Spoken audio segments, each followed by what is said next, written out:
I think they are. And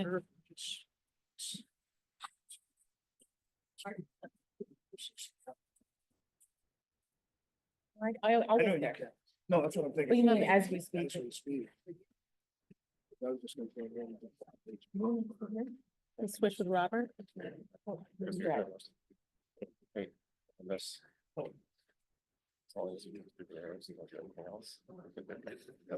All right, we're live and we are recording. So welcome everyone this evening to the public meeting, neighborhood meeting on the Mendenhall River Flooding Local Improvement District. I want to thank you all for coming out on this snowy night in January. Really appreciate it. I want to acknowledge that we have a number of our assembly members in the room. We have Mayor Weldon, we have Assembly Member Kelly, we have Deputy Mayor Smith, we have Assembly Member Wall, and I saw Assembly Member Hughes Standies and Maureen Hall in the back. Am I missing anyone? The light makes it hard for me to see everybody, but thank you all. So know that your assembly members are here to also listen and learn alongside you. So aside from the assembly members who are here, I just want to introduce the CBJ and different representatives that are here to answer your questions and share information with you tonight. My name is Katie Kester. I'm the CBJ City Manager. To my left here is Chief Engineer John Bohan. He has been lead engineer on this project. We have Nate Rumsey, who's the Deputy Engineering and Public Works Director. Denise Koch, Engineering and Public Works Director. Mike Records is with the U.S. Army Corps of Engineers. And you all know Deputy Manager Robert Barr. And then we have Emily here, who's our expert on, Emily Ryder, expert on all things legal. So you've got all of us here to provide you information and answer your questions this evening. Next slide. All right. Let's see. Housekeeping notes. This meeting is being recorded. It's not a great format for Zoom, so it's not being broadcast over Zoom, but it will be available on the website for you to review. The presentation that we're giving you right now is available already on the website. So those materials will be available. Again, I want to thank you all for coming out tonight. And while we're sharing thank yous, we'll talk about later on in the meeting the long-term efforts for flood mitigation. Many of you may have read the press release that was recently sent out acknowledging the inclusion of some funding for a general investigation study for a long-term solution in federal disaster supplemental assistance legislation. So we will talk about that later, but I just want to thank all of you who submitted letters and phone calls to the delegation and give our federal delegation a big thank you for supporting our community through these times. They've really supported us, not just with a long-term solution, but of course, making sure we can have the resources of the Army Corps of Engineers. So make sure when you see them visiting our community, when you see their staff, you give them a thank you. Just give you a quick idea of how the meeting will flow tonight. After introductions, we will have the engineers in the room and hydrologists and technical experts walk you through the HESCO barrier installation project. So that's kind of what this local improvement district funds. And there's new information because this whole team and a bunch of people behind them are working nonstop to design and study this project. So I think you will find that very interesting and useful. Then Deputy Manager Barr and I and Attorney Wright will go over the LID process, some of the questions that we have received from the public about the LID and kind of cover those elements. And then probably most importantly, there will be time for Q&A at the end. So we're hoping that our kind of presentation doesn't last more than an hour to leave plenty of time for you all to ask questions. We have the this evening scheduled until 7:30. We can say a little bit later than that, but know also you can always reach out to us at floodresponse@juneau.gov with your questions. This is an incredibly responsive team here. And again, we have the website. So just so everyone know, we're here tonight to hear about it, so we're taking a lot of time. So if we can just move on, that'd be great. Oh, I can tell already it's going to be a friendly crowd. Did you guys bring fruit? Well, the longer you talk to us, the less we're gonna talk. Just saying. So let's just take a deep breath. There's a website, this is the website that has a lot of this information, so we want to make sure and provide a lot of this information for you guys. So next slide. All right, so just to talk a little bit about where we are, you all lived this, but we of course had a record flood event in August of 2024. The city responded to that, and we will continue to respond to any flood events. I want to make that point really clear, just like any emergency. So we will be there, CCFR, JPD will be there not only to help with response, but also to help with cleanup. We worked very collaboratively with the tribe on this cleanup, and we will continue to do that. We're working hand in hand with them in any event for emergency response and cleanup and recovery. So I just want to, I recognize many faces from that process, and just want to acknowledge that no matter what happens, we'll continue to be there for you. But really, we're here to talk about what to do next, right? What to do after this devastating event that affected our community. And so I believe at this time, I'm going to hand it over to Chief Engineer Bohan, who's going to talk about the technical details of the HESCO barrier installation project.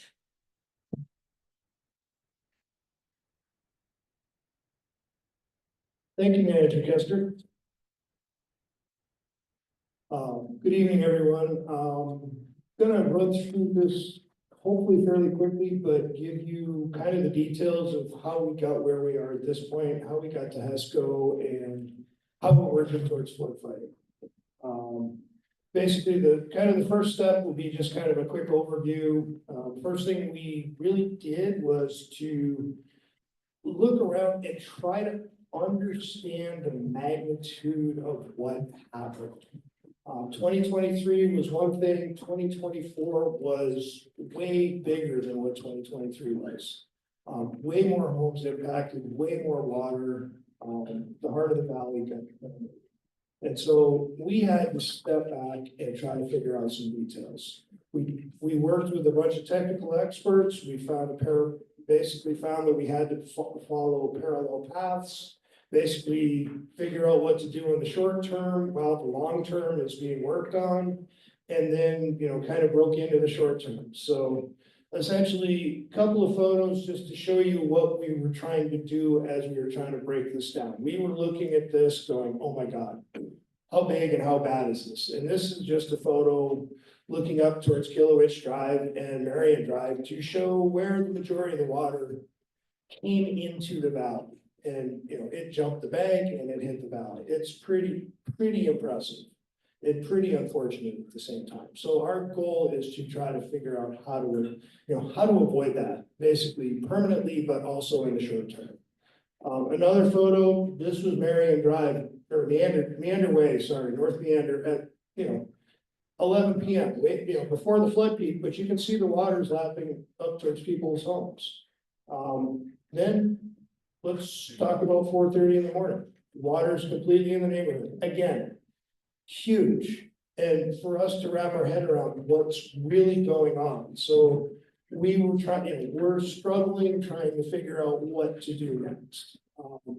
The first thing we did was meet with the experts, collaborate with the technical experts. We held a think tank in Anchorage on September 6th to work with the agencies, to work with the Corps, Forest Service, National Weather, the people that know things about this. DOT had their hydrologists there and their engineers who work on this all the time. Clinton Hyde, plus, as Katie mentioned before, City Manager Kester, representatives from Senator Murkowski's office and Senator Sullivan's office. They were very involved at this meeting, asking questions, trying to figure out how they could help. So essentially, at that meeting, we analyzed and discussed all the potential solutions that had been presented at that time, brainstormed other solutions, but what we came up with is we needed to know what was going to happen. So we needed to come up with hydraulic modeling to make informed decisions on what the solutions will do to basically be aware and avoid some of the unintended consequences. We also knew that long-term solutions, or we came up with the fact that long-term solutions were gonna take longer than the time we had to figure things out before the summer 25, the next big outburst flood. And so we had to find a short-term solution as well. So what we did is we came up with the fact that we need to come up with two parallel paths. We need to work on the short term and the long term at the same time, because both are very important. But the short term has the immediate, essentially the immediate onus of getting done, getting something done before the next flood. So basically, what the parallel paths look like. The long term is working with the Army Corps of Engineers to come up with a long-term plan. That's called the General Investigation Study. You'll hear about that in a second. And then the short term is hydraulic and hydrologic analysis. What is the river going to do with the higher flows? Where is the water going to go as the flow continue to increase? And then how do we buy time to implement the long-term solution? Basically, we call that flood fighting, whether it's sandbags, whether it's barriers, whatever you want to call it. You are trying to fight the flood and keep it in the river. And essentially, we came up with, and we're figuring out that we needed to work with the short-term and long-term solutions at the same time. And we have been doing that since mid-September.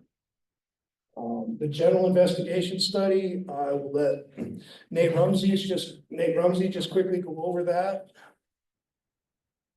Thanks, John. So as mentioned, a lot of effort has gone into both identifying that the general investigation needed to take place so that we could implement a long-term solution. But a lot of additional work has gone in, whether it's with the manager's office, tribe, the letters that have been sent, the congressional delegation to actually get to the point where we could move forward with the general investigation. So as also mentioned in the latest continuing resolution that was passed, we do know that the Glacial Lake outburst flooding language was captured in there. What we don't know is some of the specifics at this point. That would be the specific amount of that $20 million that may go towards a general investigation study for the Glacial Lake outburst floods. Also, we don't know specifics about the timing yet. However, we do know that within the next 60 days or so, that type of information will be coming out of the Army Corps of Engineers, out of the federal government.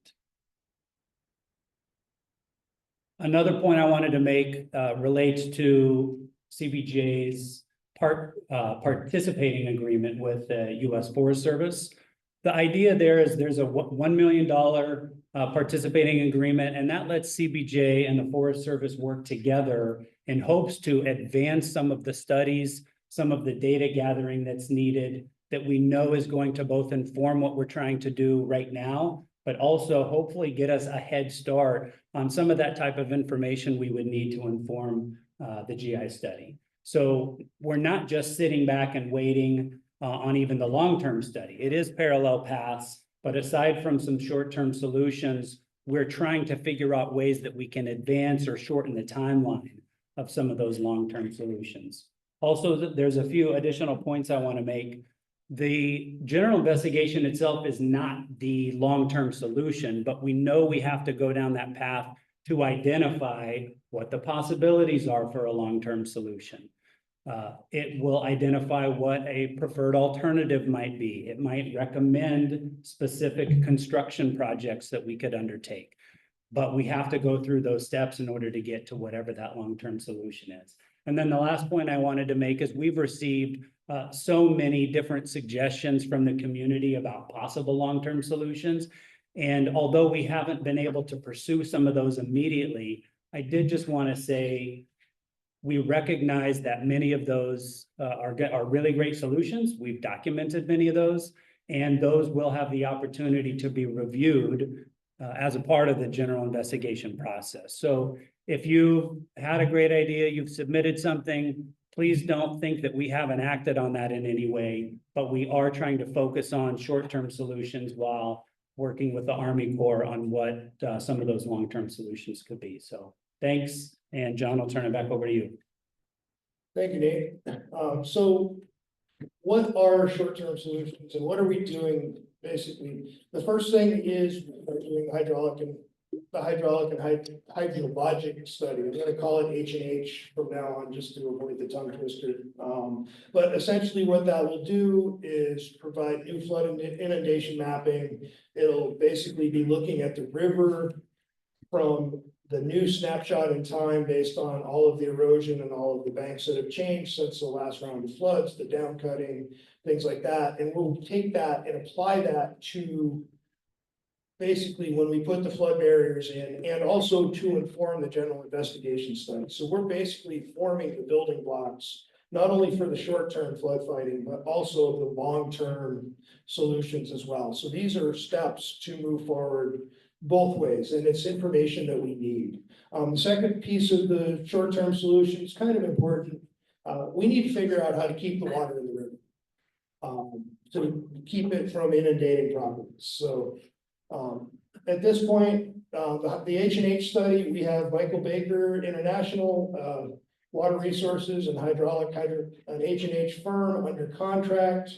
They're gonna provide us river modeling and basically continue working with all of the existing data, working with all of the resource agencies, Army Corps, National Weather Service, NOAA, USGS, DOT, pretty much everybody that has data and information available. For example, DOT flew a very high definition, actually airplane aerial mapping of the valley in October to basically get us the latest and greatest ground imagery to use on this model.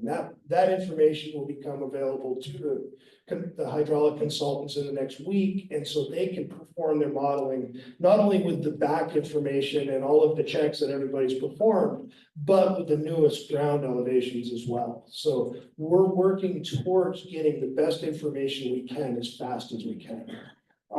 Part of their analysis will be to look at the barrier deployments and identify what those do at the different flood elevations to the water upstream and downstream. So we will be informed of, once phase one goes, where do we go next? What's the next impacted area beyond phase one? Is it upstream because for some reason the water stays in the river and backs up?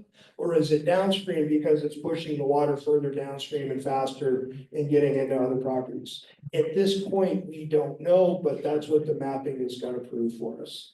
We are hoping to have information in late February from Michael Baker on the initial run of the mapping and modeling. So that's our goal, is to have that and to be informed in time to basically implement that, use that information for our deployment this spring ahead of the 2025 outburst flood.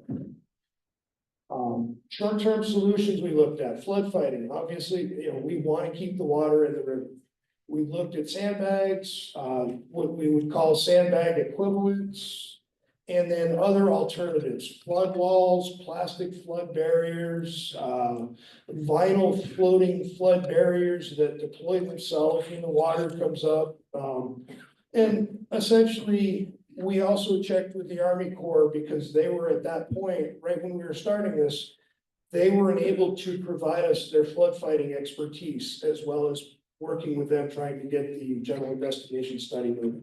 And so they came and offered the proven technology of the Haskell barriers and all of their expertise. So they are able to provide us with the barriers at no cost, but also they're proven and they're also bringing their expertise with us. And they, Mike has been down to Juneau 4 times now and every time he's here, he's, this morning we were walking the route when Mike got in to look at the river at low flood because he had more questions. He's like, what happens now? How deep is the bank? Because the river's at about a 1 foot flood elevation, which would be 1 foot flow elevation based on the Mendenhall Lake River drainage, so very low. And then on top of that, they have vetted what we have done so far. They've walked it, they gave us advice, they vetted and affirmed what we've really been trying to do on the Haskell route. And so it's been invaluable. And when we do go to install, they bring an installation expert. Some of you may have met him when he was here in November. Keith Anderson from Flood Defense Group. He is the United States expert on deploying the barriers. He's deployed them everywhere.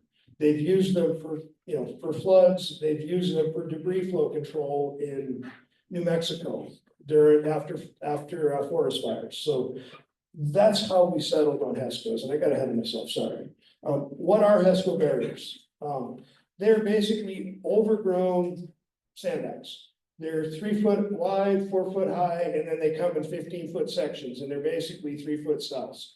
They're fabric lined wire mesh baskets with, connected to each other and basically connected in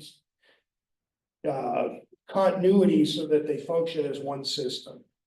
Basically, they're placed along the riverbank, and they are basically meant to keep the water inside the river. We can use them in many configurations. As long as you go at least as wide as you go high, you can continue to build up. And you'll see some of the configurations are actually just wider than high because we want to make sure we've got impact resistance and protection from heavy water flow. They're highly recommended and endorsed by the U.S. Army Corps of Engineers for flood fighting and used all over the U.S. Another question will be drainage. What happens to the drainage that's, quote, trapped behind the barriers? And this is more just yard drainage or culverts, ditches. We're going to be putting a lot of pipes through these things. The pipes are laid on the ground and built integral into the HESCO barriers and filled with sand.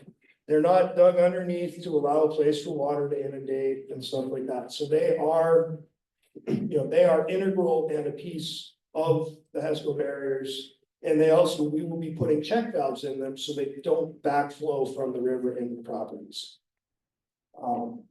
What does short-term flood fighting look like? So we're working on, I think Nate termed it the 95% alignment at this point.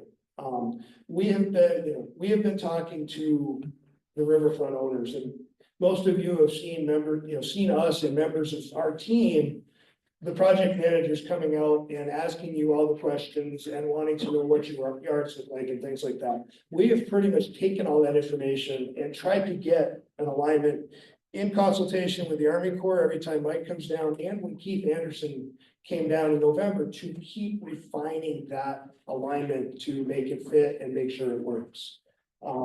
We've got to go through permitting. We have to work with FEMA. We have to work with the Army Corps. We also have to work with the state agencies. So permitting is also something that we do have to go through for this. We do have a few areas that require bank armoring, and that is essentially to protect the integrity of the full HESCO barrier deployment in a line. If you have one section of that fails because the riverbank undermines it and it falls into the river, you're basically defeating the purpose. We would go from there to site prep and barrier installation. Ideally, those two will occur at the same time. We will be working a little bit ahead of the deployment or the installation to remove obstructions. We may have to move a shed or a fence, or there are a couple decks that we might have to work with you to move. And we will be discussing that with you as we move forward. And then we fill the barriers after we put the drainage in. There are going to be some areas that site prep might be moving further ahead because of some of the different work that needs to be done prior to keep the process moving smooth, but they will be moving in hopefully a logical order. How did we get to phase one and how did it develop? Our initial thought is we need to keep all of the water in the river. Consultation with the Corps basically said you should barrier the entire river as far as practical to protect all the homes from inundation. Now, ideally, that would be our goal and that would be our first project, but we had to have something that was constructible and fit the timing that we have available to deploy something before, the 2025 hours. Essentially, what we looked at was all of the flooding observations, all of the data, all of the aerials, talked to all the experts, all of the details, and basically looked at something that we could do to protect the highest number of properties with a single project. And essentially what that came down to was the Marion to River Court Way, essentially 2 mile piece, 2 mile piece of, segment of barriers. And what that will do is it will protect 314 of the 322 homes that were damaged.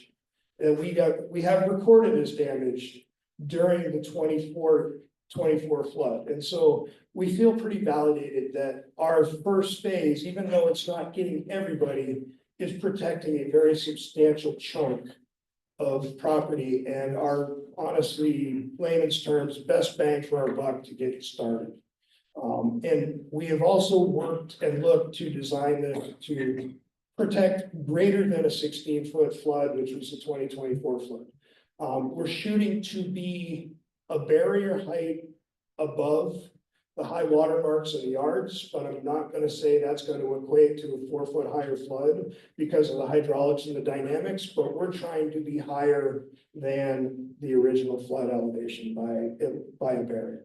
This will also be informed further by the H&H study as we get that information. Second piece of the phase one is how we develop the LID boundary. And essentially, we use the 16-foot flood inundation maps from what we viewed as waters that would be that was touching the properties from the 16-foot that was impacted from River Court upstream to Marion Drive. And so that was how that boundary was determined.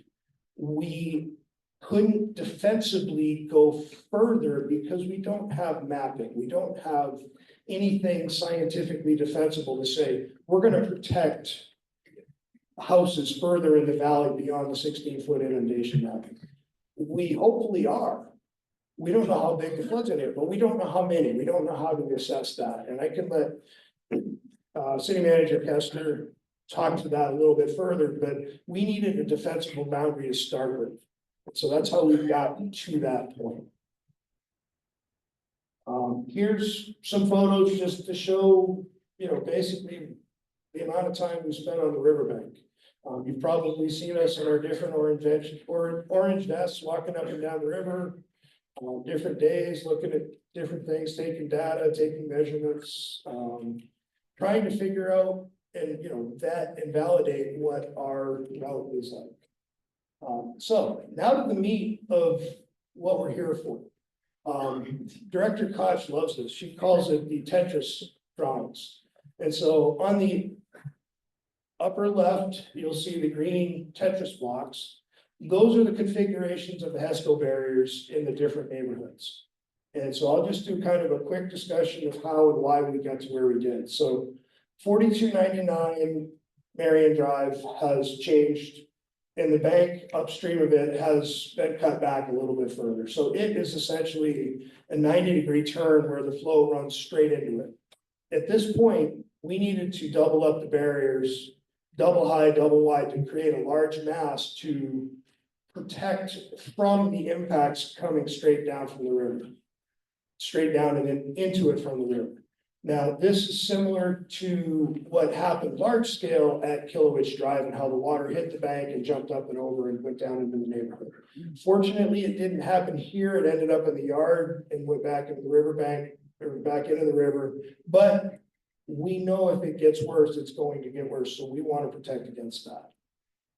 You come further down, basically all the way to where we've reached running the riverside. It's pretty clean. It's a single barrier. It's parallel to the flow. It's on the inside of the corner. We feel one barrier will do the work here. There's not a lot that would impact this at this point. When you get to Kilowitz, we add another barrier to what we had up at North Marion. So we're adding one more barrier just as a backup to bolster it and make it a little bit stronger for the impact and for the water coming up over the riverbank. Coming further down Kilowitz, back when we get to parallel flow, we go back down to one barrier all the way to Betty Court. Excuse me. As we get lower into Betty Court and end up coming around Betty Court, there's some topography things we have to work around. So the only reason we're going higher with the barrier is to obtain the height. There's really no need for the stronger barrier there, but in order to build higher, you have to build wider at the same time. And then through the bottom of Betty Court, we're back to a single barrier. I would like to note on Betty Court that we will put what we call a super sack segment. And a super sack is an overgrown sandbag. It's a 3 foot by 3 foot by 3 foot sandbag with forklift loops in it that can be picked up and put into place prior to the flood and then removed after the flood or if there's water trapped on it. We're doing this for a couple reasons. One, this is kind of a key point on Betty Court for snow removal to get the snow back off the property so it doesn't get off the road, so it doesn't get stuck in the cul-de-sac and choke out the cul-de-sac. But also in the event that for some reason water either comes over the barrier, there's a blockage in the river, somehow there's water gets on the backside of the barriers, we can bring a loader in there and actually open that up when it's productive to allow the water to drain back out and get back into the river. So further down meander, very similar inside corner, we just need this. We need the second barrier high because of topography. And then further down, we end up with 3 barriers high because of topography. John, 3 barriers gives you what kind of total height? Each barrier is 4 feet high. So you would be 12 feet high. The tops should be fairly level. It's just as the ground's going away from under it, is why why I'm saying topography challenges, because we need to build up higher. We need to build up to the same height as the lower ground. Further down, we're starting to get into another impact area. This is what I call the fish hook. And essentially the water's coming down and right now would be focused into houses adjacent to the intersection of Northland. And so they need a little, they're high enough, but they still need the robust barrier to be 2 foot, 2 barriers thick. One high, if at this point, based on the high water marks, appears to be adequate, but we definitely want some more strength there because of the force of the flow. And we also had some documented tree strikes on houses down in that stretch where there's debris flow from the trees falling in and bouncing off the riverbank and pinging houses. So we wanted to make sure we had a robust barrier deployment at that point. Why don't you open up a channel there through the fish hook and release some of that flow?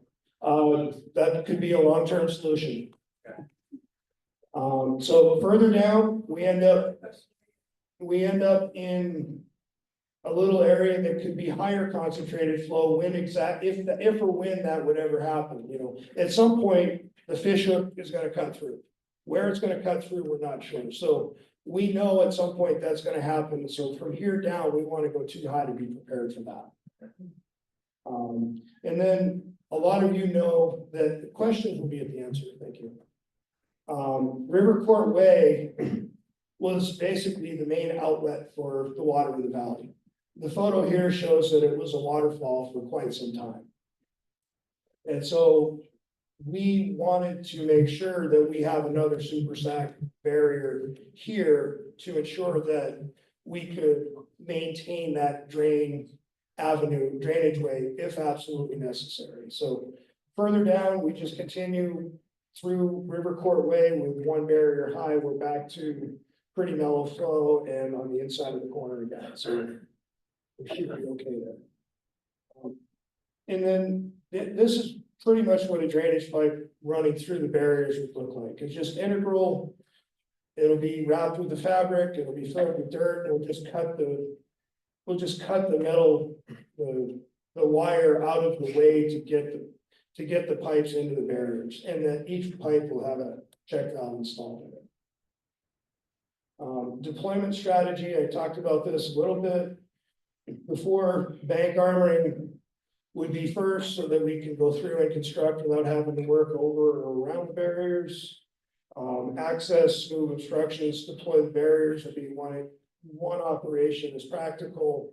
And we will have the installation experts here training our installers to do this.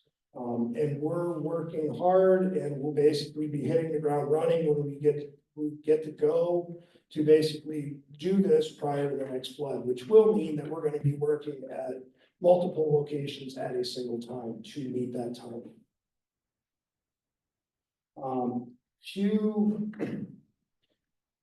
Few questions that have come up that we've gotten in the past. What happens if water gets on the inside of the barriers? We've got drain pipes, we've got the super sack plugs.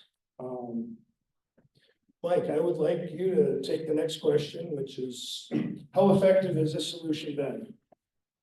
Thanks, John. So the Army Corps is recommending HESCOs here because they are a proven solution both in the US and around the world. Like John's talked about multiple times, they're very massive, which in this particular situation is significant. I know that members of the community have brought up concerns about where HESCOs have failed in the past. Examples of where those have failed have been where HESCOs have been placed on pavement. So like John was talking about with the alignment, the HESCOs are, and so basically what happens is the water builds up behind the HESCOs and the pavement is slippery and it pushes them. So that's why the HESCOs here are being placed on either native soil or where the native soil is weak, they'll be placed on compacted small riprap so they have a strong friction surface that will hold them in place. Another time that they failed, I know someone here brought up, is when there's been water against the HESCOs for weeks on end and basically sand boils form under the HESCO, which is an erosion due to the water level difference between the two sides of the HESCOs. And that is, you know, this is a unique situation in a lot of ways, but one thing that isn't unique about it is that flooding happens all around the country. And one advantage of this unique situation is that the flooding here is pretty fast. So those concerns about water just sitting against the HESCOs for a long time and creating sand boils are less of a problem than would be other places where HESCOs have failed. And then in terms of strengths, so it's these kind of failure situations that you've heard about, like John talked about, they're very similar situations where the HESCOs have succeeded, like we talked about with the double wide HESCO because of tree strikes, like John talked about there. In New Mexico, where there have been forest fires and there's large debris flows coming from flooding, the HESCO barriers have proved very effective at surviving and retaining significant debris hitting them at a high velocity. And I know I talked about this before when I was here in October, or whenever that was, and some of you here, but the HESCOs are also actually tested with the scenario of having a large log rammed directly into them. And like we talked about before, also HESCOs are used worldwide for protection on military bases, and that's that massive volley of theirs that they can withstand large direct impacts, which in our system here with the big Sitka spruce trees potentially ramming into the bank is really important to have that robustness and ability to repair them between events. So like I said, it's basically this combination of that they're a proven solution that's been used all over the world. And they're also particularly tailored to survive and withstand the problem on the Mendenhall. Thank you, Mike. The next question would be, are there potential downstream impacts? And we talked about that a little bit beforehand in the presentation, but we have Michael Baker working on that right now. Essentially, that's what the H&H study is going to do, is not only tell us what the barriers are going to do, what the flooding is going to do, but also where the water is going to go after it hits barriers. And so that is essentially what our next step is going to be. After we get phase 1 done, we will be looking to the next high area of inundation and figuring out what to do next.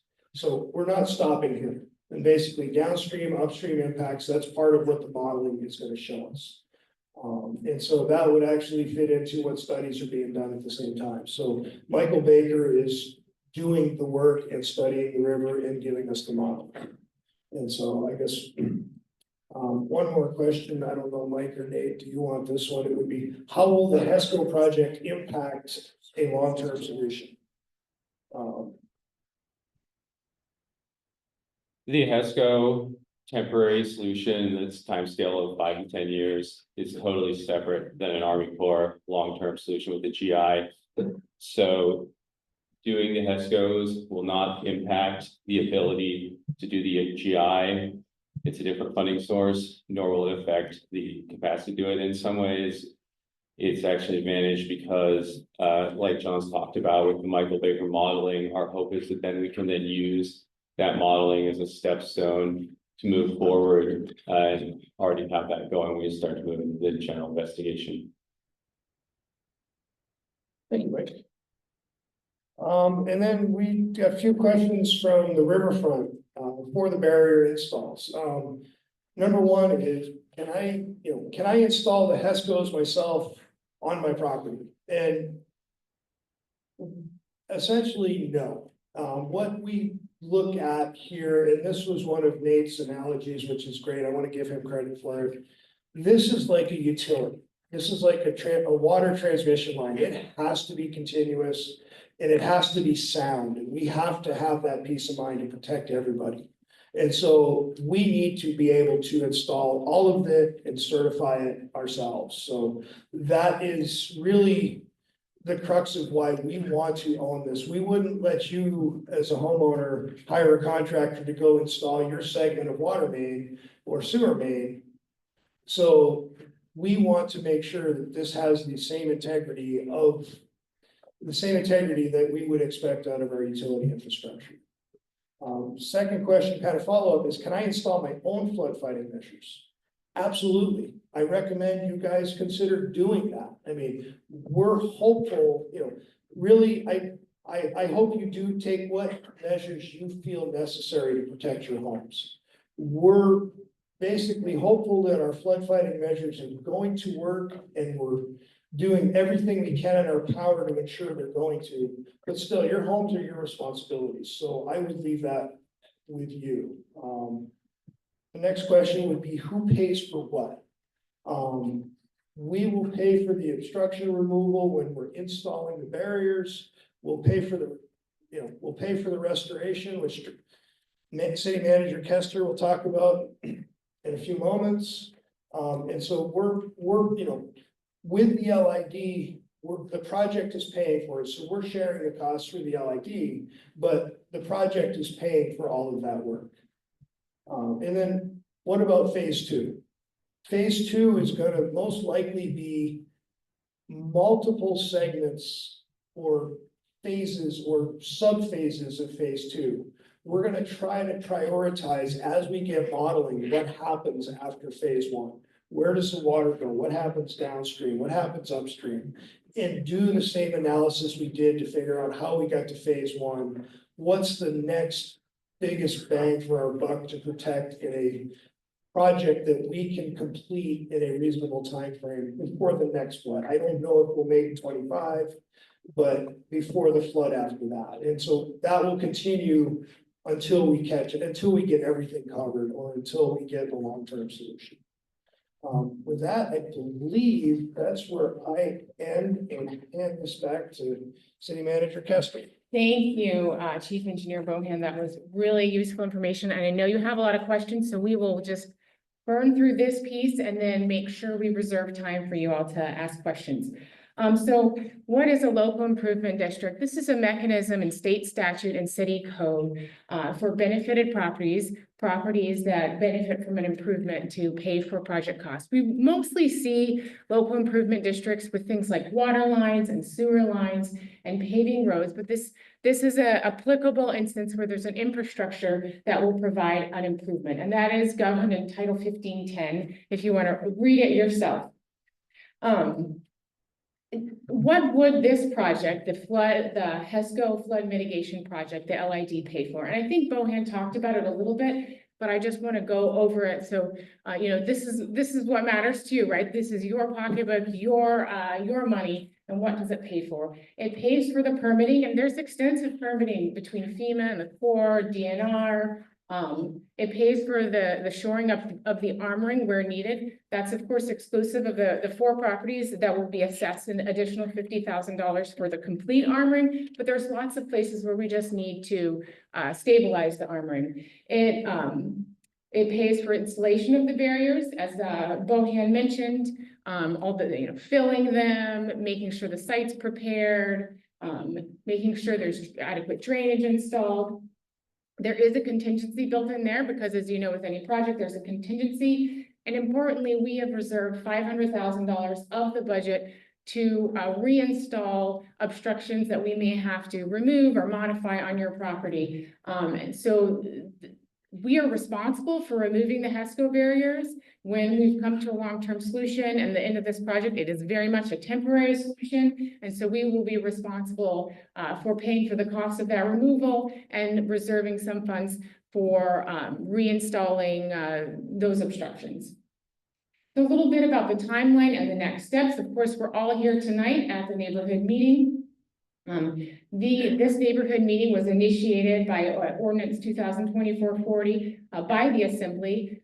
It originally was proposed as a 50-50 split between the LID and city and borough of Juneau taxpayers at large. However, the Assembly amended that to a 60-40 split, so more for the city and borough of Juneau taxpayers. And that was really done as an acknowledgement of what Bohan mentioned, where we are using these inundation maps because the 60-foot inundation map, because that's the best available data that we have. But we acknowledge that there are likely some properties that will be protected by this improvement that are outside of that inundation map. We don't know what those are until we do that mapping. Can't do that mapping in a timely way for this process. And so in acknowledgement of that, the Assembly shifted the split to be a greater 60-40 split and a greater burden on city and borough of Juneau taxpayers at large. So that gets us to a $6,292 assessment for the 466 properties included in the LID. The proposal is a 10-year payment program at a 4.78 interest rate. This interest rate is dictated by code that says has to be our kind of standard interest rate that we could get like a long-term CD or something at. The 10-year time frame I know has been questioned. The life of the HESCO barrier is 5 to 10 years. 10 years if it's really holding up well. Certainly, I don't want it to take 10 years for us to come up with a long-term solution, but we wanted to be able to spread the cost of the local improvement district over as many years as possible without spreading it beyond the life of that improvement. So we will be working very hard to come to a long-term solution before that, but I also want to acknowledge that it's going to take some time to do that feasibility work and to do that construction work. So that's where the 10-year time frame came up with. Not that we, we really don't know when we're going to be able to remove those, but want to make sure that we give you as much time as possible to pay for that local improvement district. A really critical date that you all need to have is that any objection to the district needs to be received in writing by the end of the public hearing on February 3rd, 2025. So that will be an opportunity for you to testify before the Assembly and make your voice heard. Of course, most of them are in the room tonight, so they're going to be hearing you tonight as well. And the end of the public hearing will be when the mayor drops the gavel after public testimony at that 7 p.m. regular meeting. You have to submit something in writing, but I encourage you to submit something before that if you're in objection to the assessment to the local improvement district. We did include in the certified mailing that you received, and there is on online forms to register your objection. You are not required to use that form to register your objection. It's just a convenient way for you to be able to, write your parcel number, your name, and make sure that we have what we need to be able to, check you as against that the district. You have to object to be counted as a no. So if you do nothing, it will be essentially counted as an affirmative for the LID. I do encourage you, if you are supportive of the LID, to share those thoughts with your assembly at borough assembly at juneau.gov. They need to hear from everyone on this project. And then the LID ordinance becomes effective on March 3rd. So that's really our target date to begin doing work and installation. We will be doing permitting and design and engineering all up until that date, but really the kind of go, no go is then.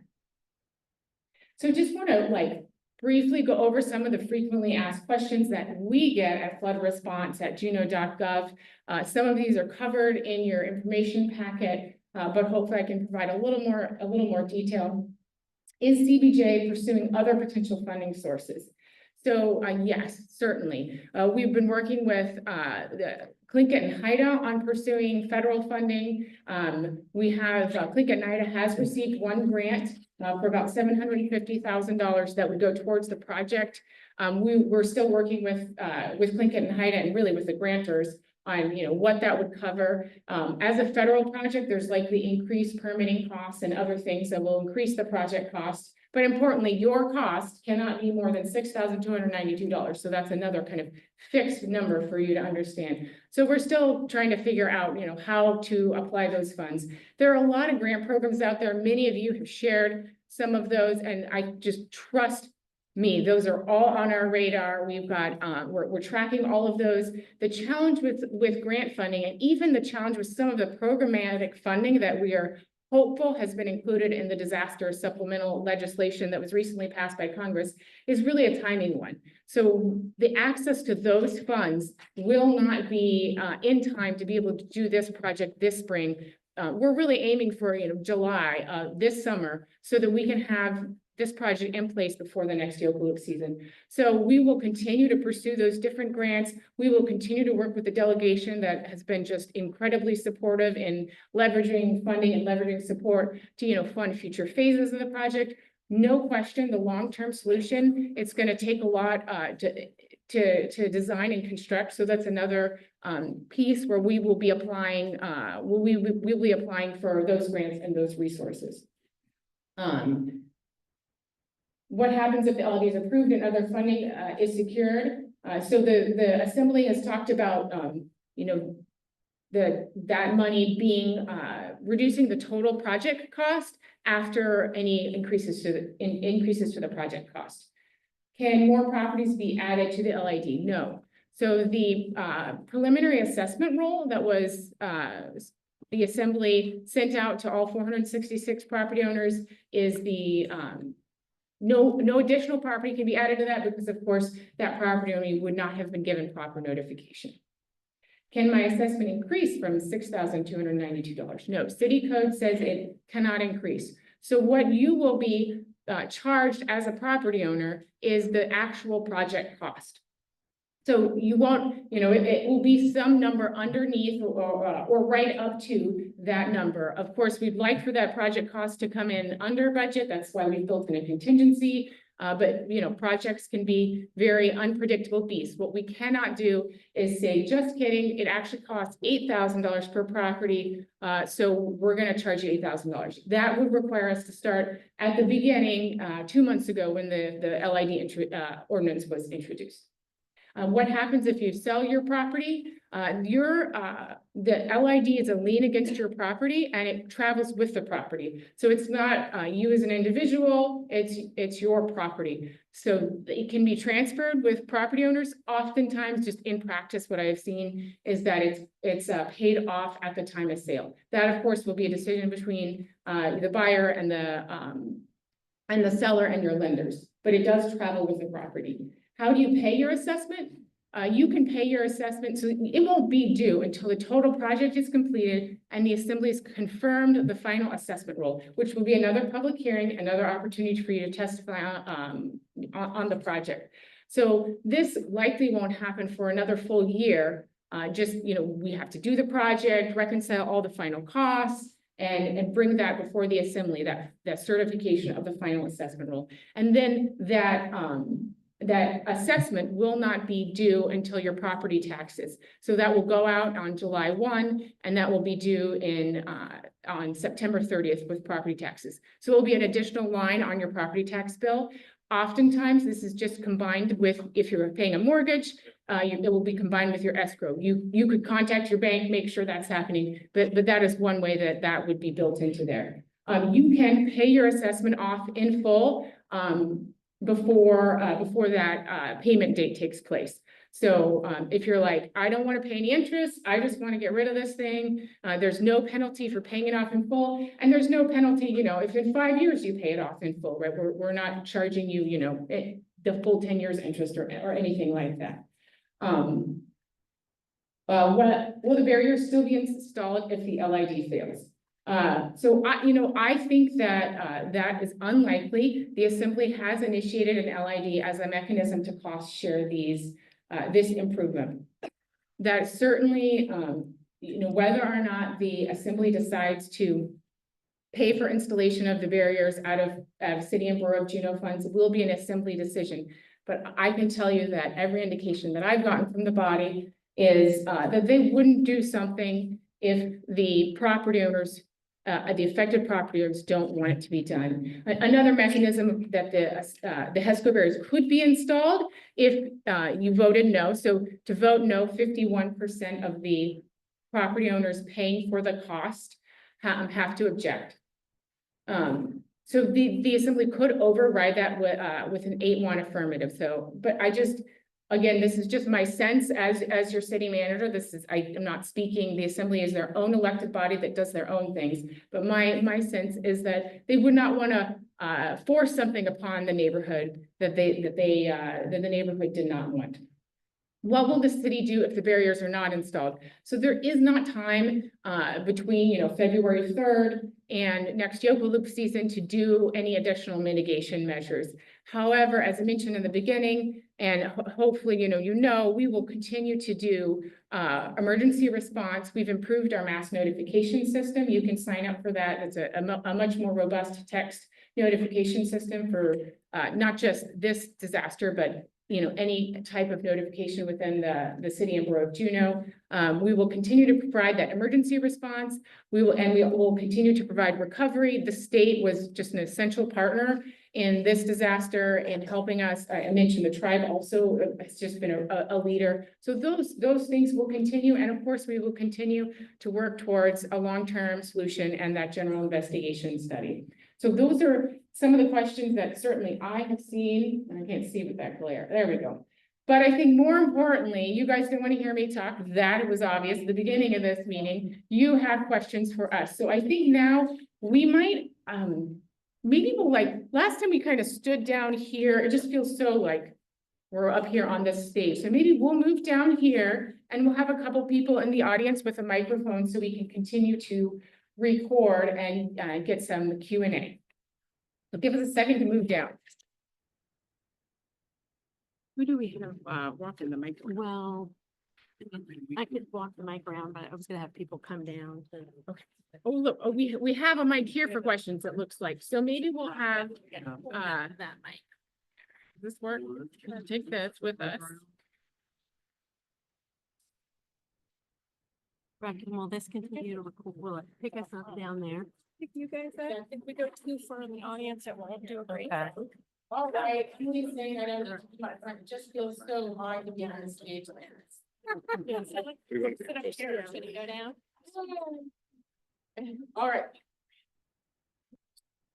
So please, if you can come speak to this microphone and maybe if we can have one microphone in the crowd, just in case there's people who can't get to the microphone that easily. Right.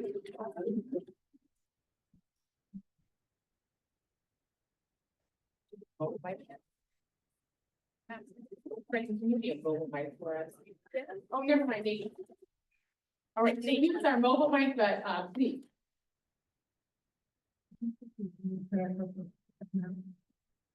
Roman, can you try to check there with you want the image to full screen? Oh, particularly fish. The fish hook, okay, can you put the fish hook back up? Yeah, we can hear you, yep. The computer is got a battery issue, so we're just charging it at every moment that we can. I'm gonna guess those questions for you, Bohan, so I'm gonna walk this microphone. How do I go back?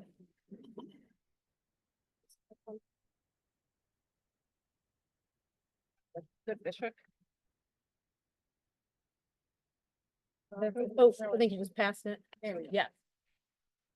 You need to put a lead chain for the fish one. You said yourself that that will eventually happen. But if you do it now, you're gonna relieve a lot of the water out of the river and keep it from backing up.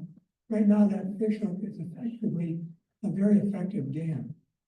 And I've lived on Long Run Drive, just north of here. I've watched these floods for many years. That fish hook comes down, and actually directs water up to the land away and into my property.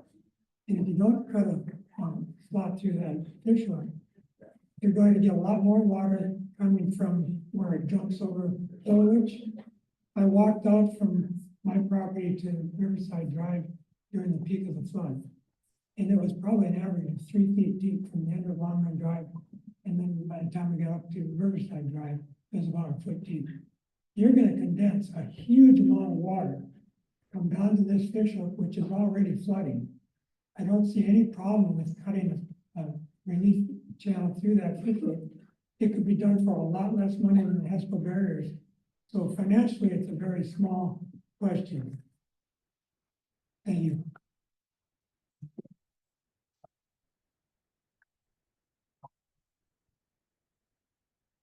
Thank you. Good question. And actually, the short answer to this is that is a great long-term solution that we will be looking at. We've been talking about not just relief channels at the fish hook, further upstream. There's a lot of ways to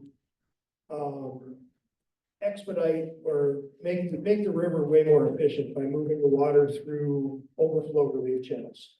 The challenge is, and this is where the experts come in, there are unintended consequences.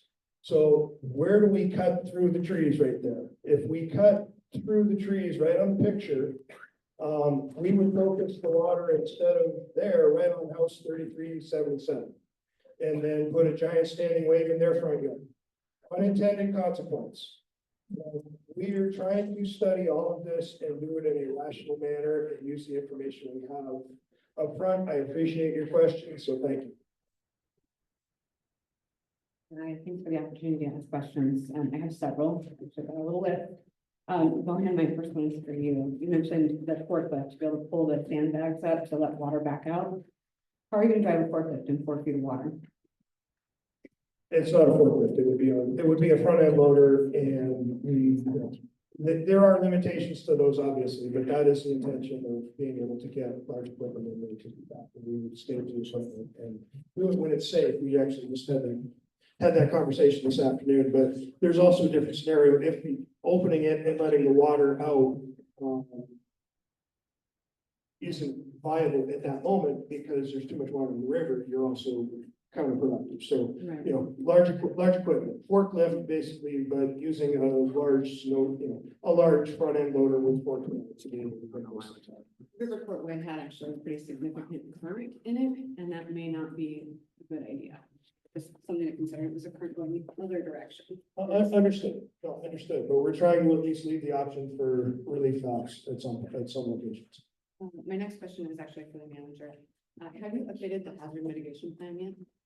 So we have a hazard mitigation plan from 2009, and those expire in 5 years. So our hazard mitigation plan is outdated. We've hired a contractor to do the updated hazard mitigation plan. We expect that to be done in the next year. The hazard mitigation plan is necessary to be eligible for certain grant programs. None of those grant programs would we be able to apply for and get in time for this project. But it is our goal to get those, to get that hazard mitigation plan in place to be eligible for future rounds of grant funding. Absolutely a failure on CBJ's part for not having that hazard mitigation plan updated, but it is not impacting your ability to get flood insurance or access funds. And from a timing perspective, there's no programs that we would be eligible for now, but certainly it's of utmost importance for us to get that plan updated as soon as possible. Thank you. And my last question is, it's not really a question, it's more of a statement, and it's for the benefit of the people in this room and the benefit of the assembly to understand that I think that you're confusing homeowners' desire for HESCO barriers and coupling it with a funding mechanism that impacts them greatly. We can still do HESCO barriers and fund them separately. That's a decision of the assembly. And if people vote no at 51%, the assembly has a choice to make. And so people can still be in support of this project and not be in support of the lid, which is also not an infrastructure improvement if it's temporary.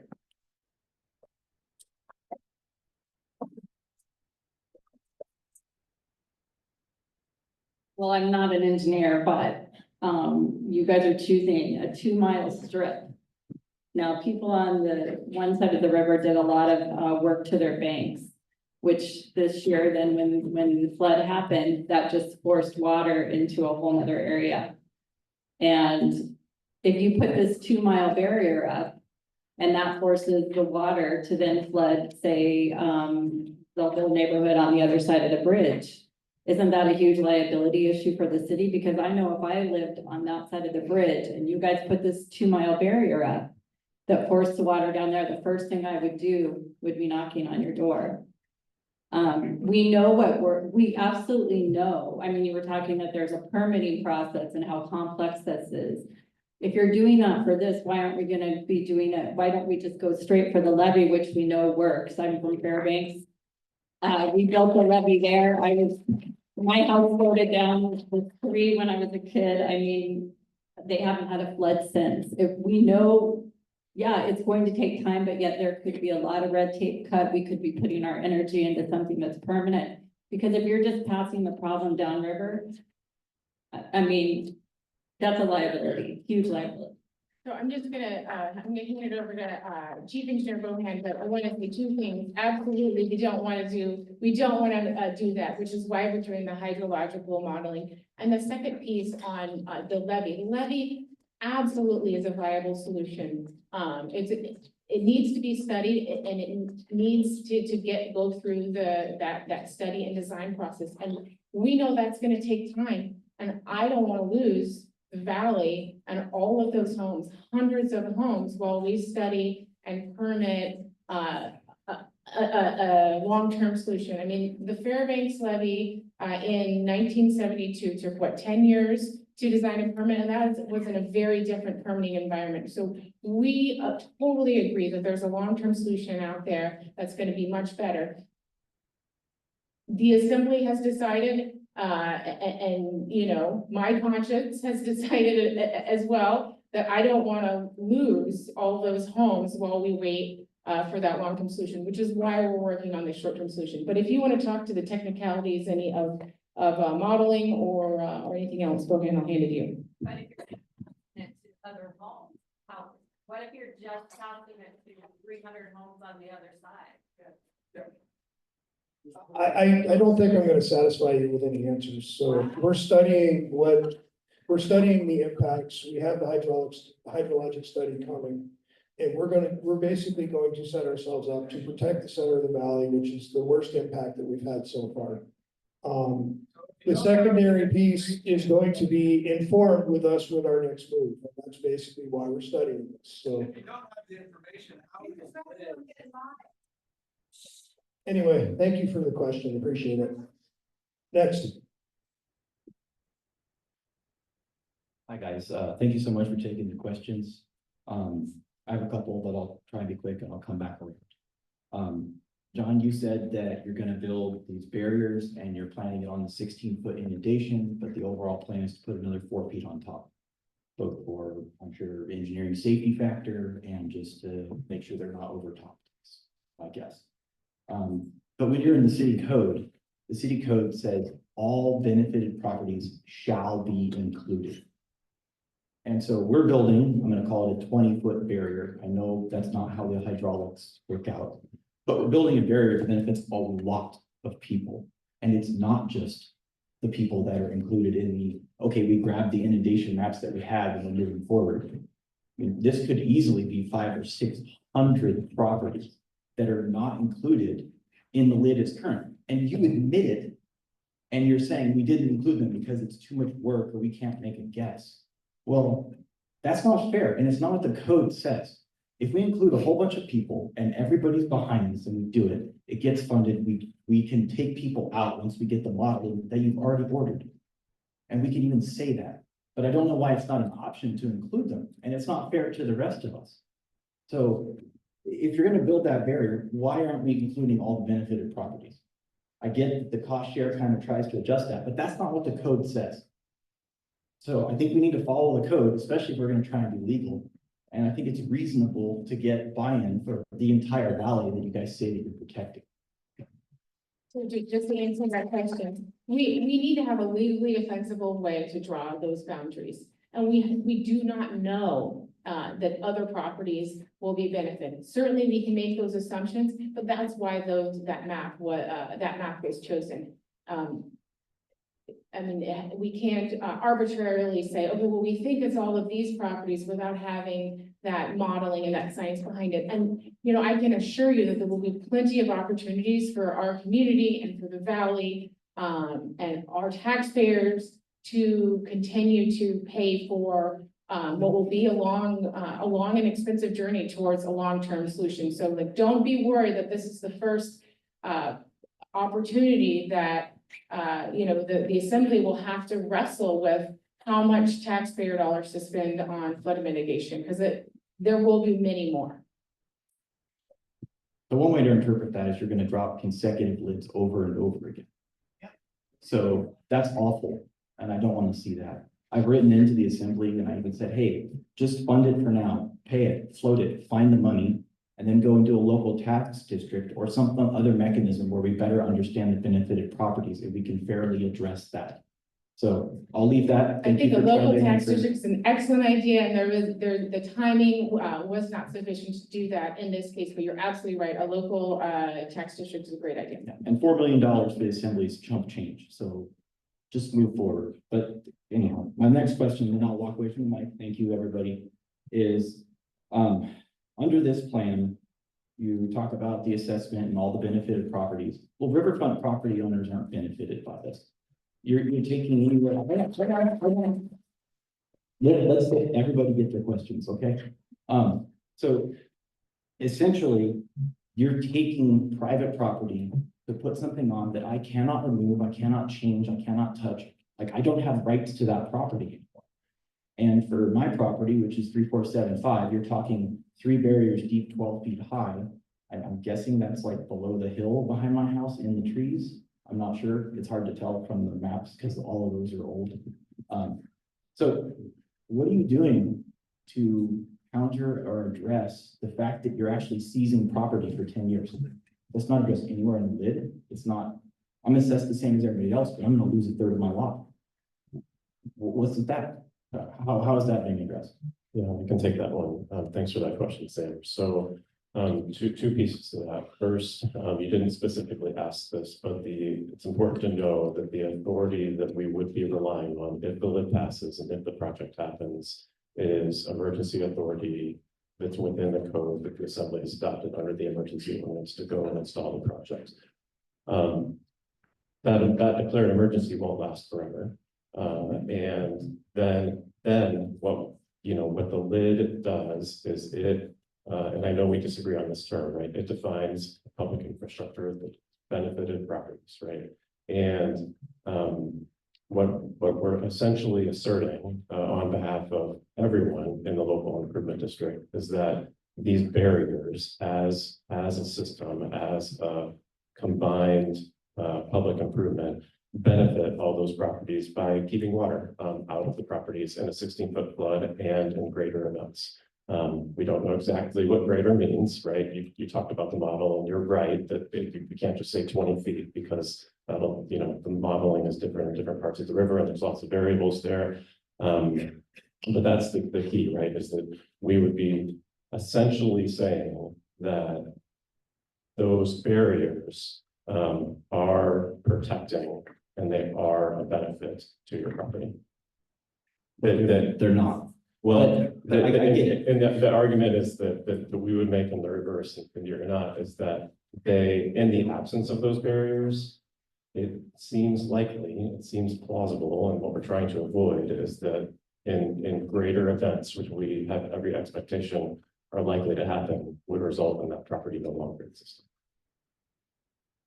That is a possibility. I think you guys need a lease or some sort of agreement that solidifies this on a year-to-year basis, or for the 10 years, so that that is not a question? Thank you, guys.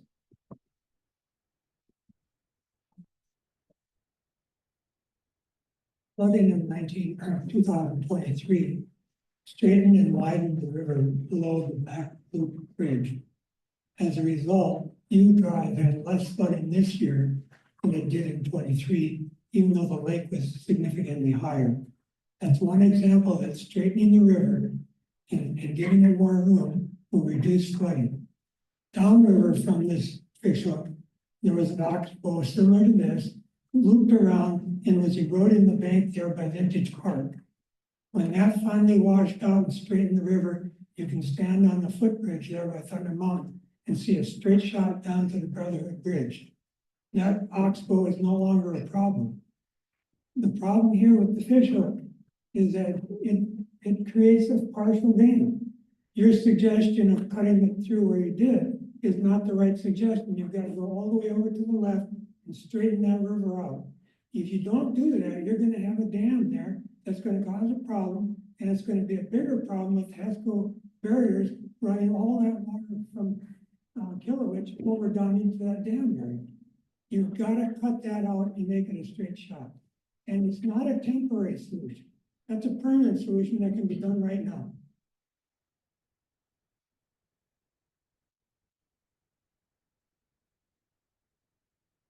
I'll just respond briefly on that one. Again, sir, you are absolutely correct. Considering cutting through the river and straightening the river is definitely one of the viable long-term solutions that will be considered in the Army Corps General Investigation Study. It's just not something that we can do feasibly and realistically on the timeline that we have without studying the impacts that would have if we diverted the water in that way.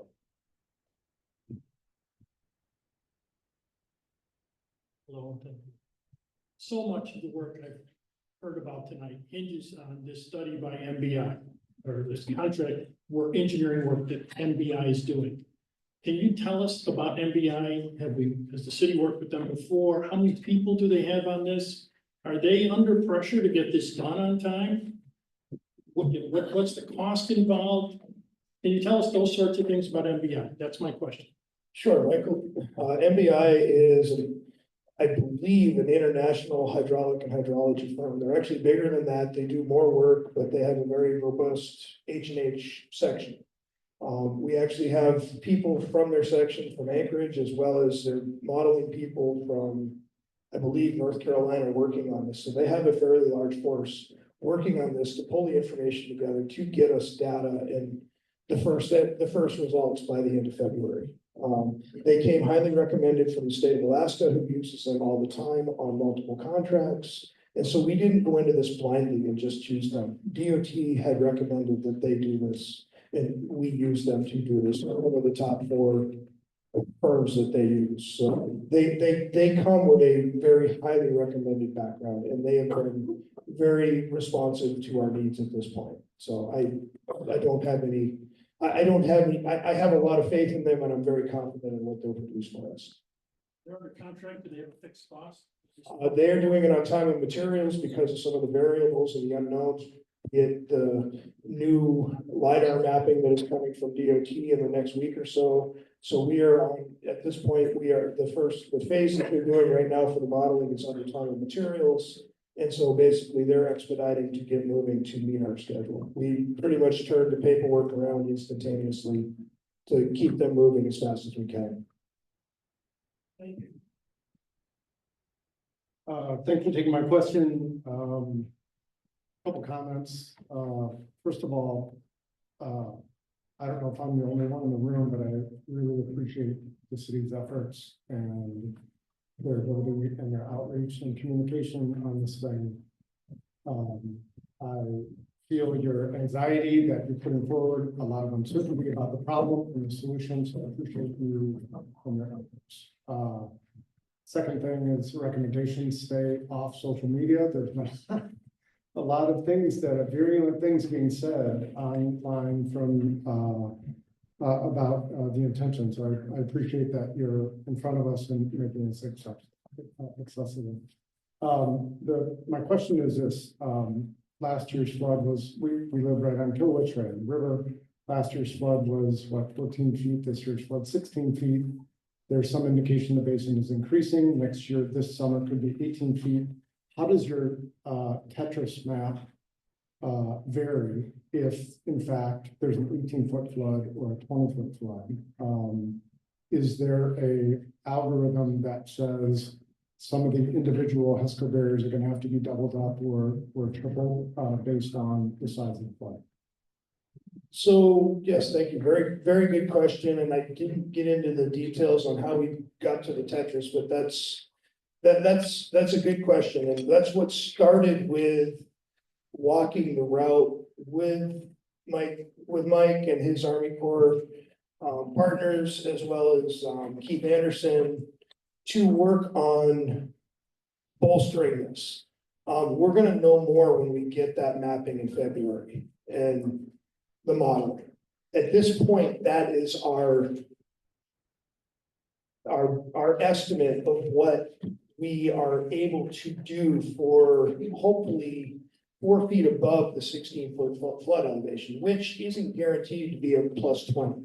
We don't know exactly what the 4 feet is going to gain us. Is it going to gain us 2 feet because of added velocity? Is it going to gain us more than that because at a higher elevation, the water's inundating on the other side of the river, which is lower, so we actually have storage over there because we're keeping it in the river.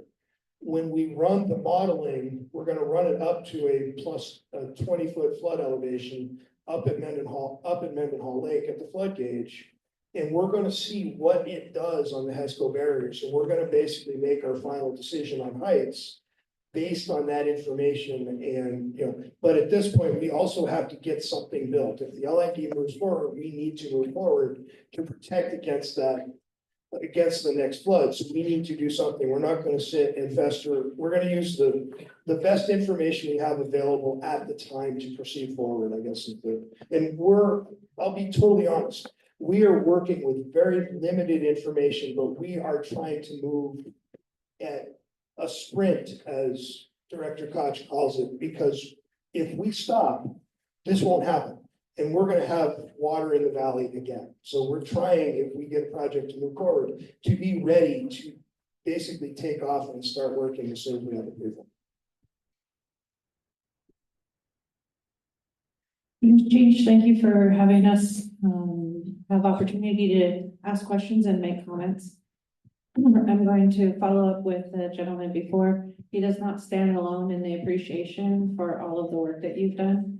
What I'd like to say right now is I wanted to thank everyone, anyone in the community, our mayor, our assembly, everyone who has had a hand in helping recover through this and also prepare for the next one. Every little action makes our lives better. I have a couple of questions. I live on Emily Way, and we were not in the expected flood area, as you know. We were not prepared for this financially, and in doing a little bit of research, I have found that most Americans have $1 to $2,000 saved for emergency situations. It took an immense amount of moving finances and figuring out how we were going to financially recover from this before FEMA came in. Even with the support that we've had from GoFundMe and other, FEMA, we are still in debt from this. I don't expect that I will be out of debt before we are expected to start paying for the $6,000. I recognize the work that the assembly has done, our community has done in expressing the request to get that 50-50 change to 40-60. And I am standing here asking if there is a way to be able to wipe away the interest. Interest on this project feels painful and cruel. And I don't think that that is what the assembly is intending. However, I'm still recovering financially, and I would believe that we all are as well. I would like that to be considered that is an unnecessary finance that is given to the city from our pockets that is something that is difficult to swallow. I do understand that there are codes and that we have to follow those. I'm just asking to double check and look to see if there's anything else that can wipe out that interest. And then the question that I have, the other question that I have comes with comments, and this is to my neighbors and community members. This experience has been one of the most difficult experiences in my life. I would assume that it was for you as well. I understand that many of my neighbors have been dealing with this for a lot longer than I have on Emily Way. I know that this brings up intense fear and emotions associated with our lives and our home, including all of our equity, most of our equity, if you don't have all of your equity in your home. I would like to ask my neighbors to recognize that the people who are doing the work are our neighbors. They're our community members, and we are Alaskans. We hold each other up, and we see these people in the community every day. They are doing the best that they can. It is a difficult job that they're doing, and this issue, whereas it is the most important issue in my life right now, is one issue that our assembly is dealing with right now. And the more that we make it difficult, the harder it is on them. I'm asking my community members, what can you do to make it easier to help them help us? Thank you for your time.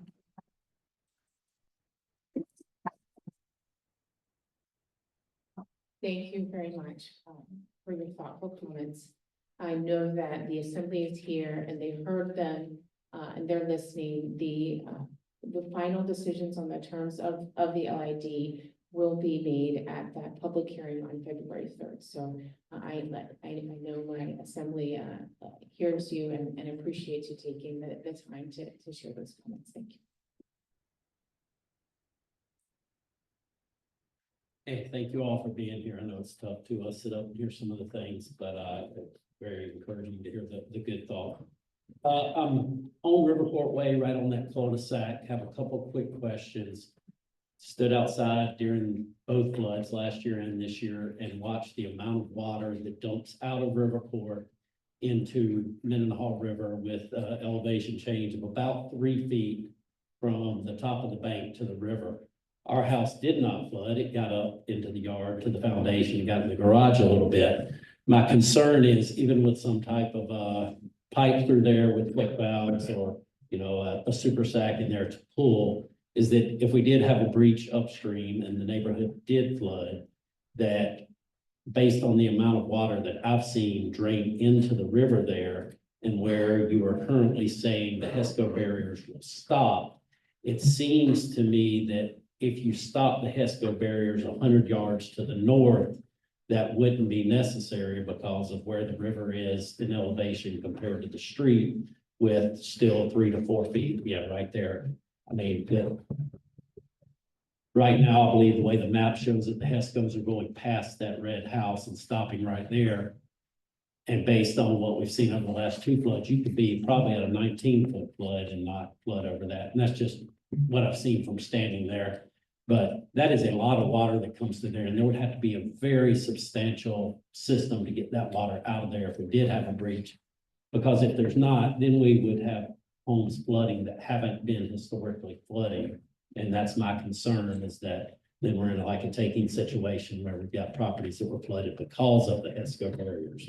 That's my first question. And my second question is to echo what the lady before me said, is that it seems to me to be very unfair to be charging 4.78% interest on something that is helping with an emergency, and that's being assessed across all properties, no matter their value and the ability of people to pay, when you may have a $250,000 home being assessed the same amount as $1 million home, and some folks can't afford to pay that.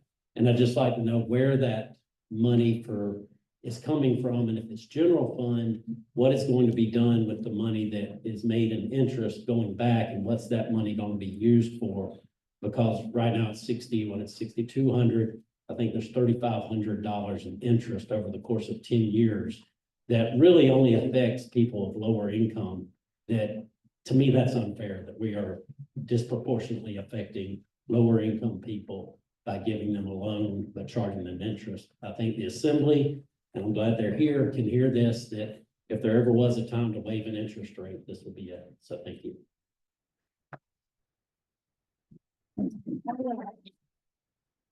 I'll start with the interest rate question and then pass the technical question over to Bohan.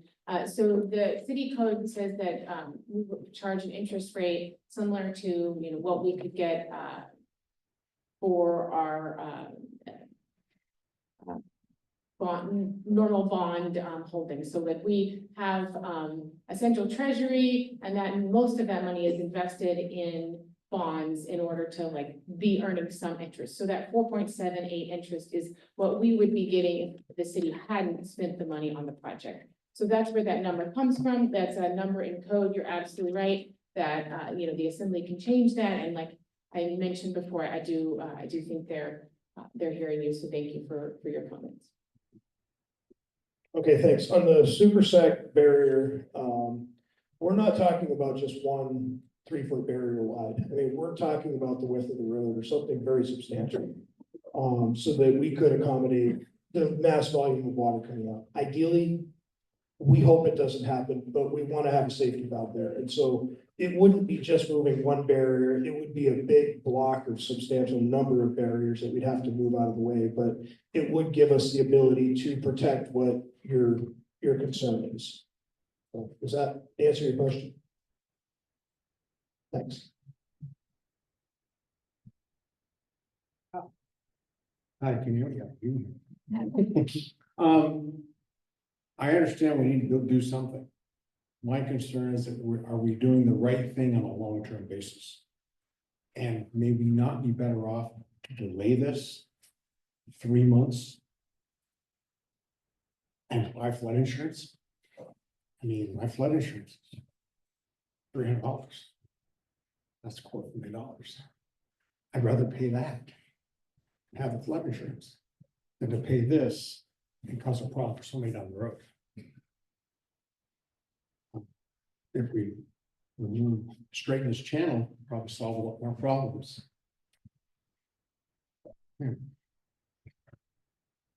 I don't know that this is the best idea, but it's one idea. And maybe we need to study it more before we spend $6,000 plus. I think we'll pay flood insurance a lot easier. And I can afford to pay for these barriers. We don't know if these barriers will work for the next inundation. Thanks.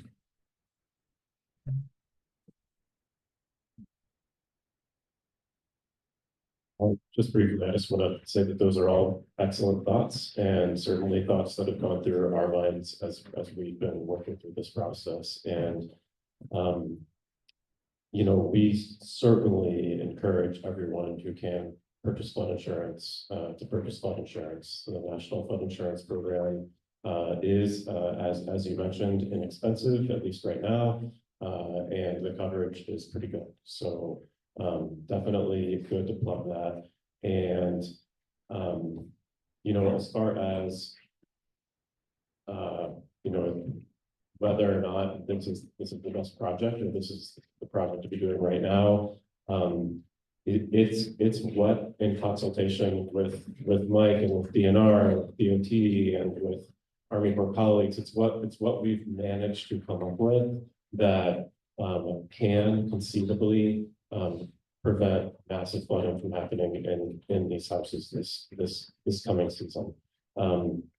And the lid process and your comments to the assembly on the lid process, your objection or your lack of objection on the lid process, all of those things combined really is what's going to help us as a community make a shift.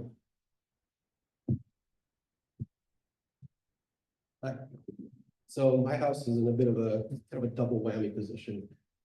We are on 3455 meander, which is on the previous map, where that fish hook that everyone was talking about, our house is like right on it, yeah. It's also really high up off the river, so our house amazingly did not get affected by the flood. A lot of our neighbors did. We got to witness the devastation, and my heart hurt for everybody that had to tear up their flooring or their insulation or anything, but now on a side note, I'd like to say, you guys kept talking about, we don't have much time, we don't have much time. You guys actually had a lot more time than you think. Back in November of 23, I attended one of the assembly meetings and I testified. Now, again, I'm not an engineer or geologist, but I did say that I witnessed the 2023 flood. And I said you can look up the minutes, I don't remember what date it exactly was, but I did say at that meeting, if that river breaches the bank, you're gonna have a hell of a problem. And fast forward to August of 2024, it turns out I was right. So, and now I'm put into a position where my property is on the river. It's in the line of the HESCO barriers, potential HESCO barriers. And I might have obstructions. I know my neighbor has a fence that goes all the way to the riverbank, so he might have, that might have to get chopped up or whatever, I don't know what you want to call it. I have a deck that might need to be amended or shortened, or there's a giant tree in my property, maybe that's gonna be in the way. I guess my concern is, if this goes through, and based on the presentation here earlier, and like all these modifications, shortening the deck, getting rid of a tree, getting rid of a fence, all this, is it all that's really gonna be taken care of, and I don't have to lift a finger, and all of it's gonna be put back exactly as it was or in better condition? That's my chief concern in mind. Because again, think about it. My house wasn't affected by the flood, and again, my heart definitely hurt for everybody that did, but at the same time, my property might get mangled, and I'm losing the riverfront property that we bought in 2020 when we were informed by a realtor this was not a flood zone. We were well out of it. So anyway, that's my question as a sir.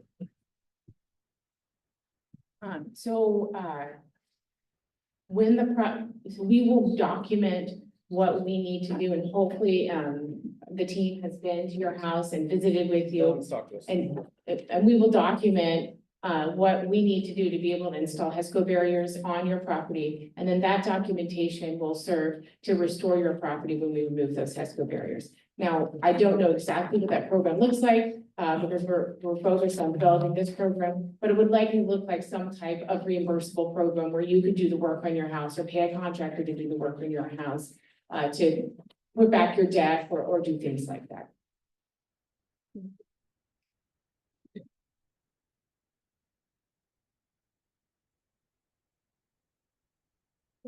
Thank you for taking our questions. Can I have a second to just finish? Yes, So another thing about the HESCO barriers is they're actually quite flexible. So in the case of a tree, it's quite likely that the HESCO barriers could go around a tree. I'm not concerned about the tree, I'm concerned about my deck. Okay, well, possibly your deck too. And then in the case of trees, because even if you aren't concerned, other bill might be, the HESCO barriers could potentially actually just encapsulate a tree in the time they're there. They wouldn't require removal of the tree.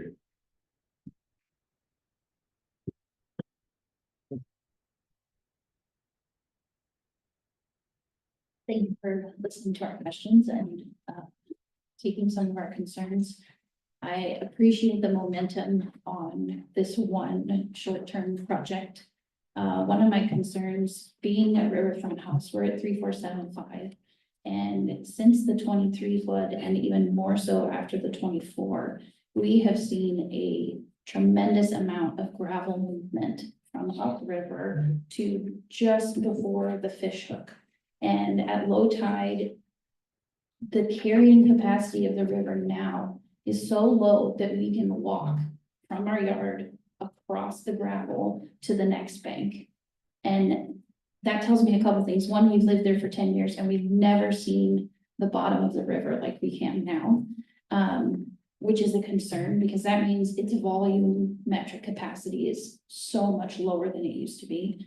But I guess my main question is, the river is a navigable waterway and there are procedures to keep that navigable and dredging and things you can do without a permit, without a hydrological study. You can do it today. And I really want to know why we aren't being presented with more short-term options. I know it's a long-term thing, and I know all these things are in place, and I know there's bigger plans, and I know we need to know about the basin, but there are more things that can happen before the flood in August. What I don't want to happen is we throw all of our things at one idea, and we could have done dredging, and we could have done other things to make the carrying better and to make the river flow like it's supposed to, and we're not seeing that. I have a lot of questions. I'm glad we're moving forward, but I think that's my biggest one is how come we're not dredging, and how come that hasn't been discussed as an option when it is a viable option at this point?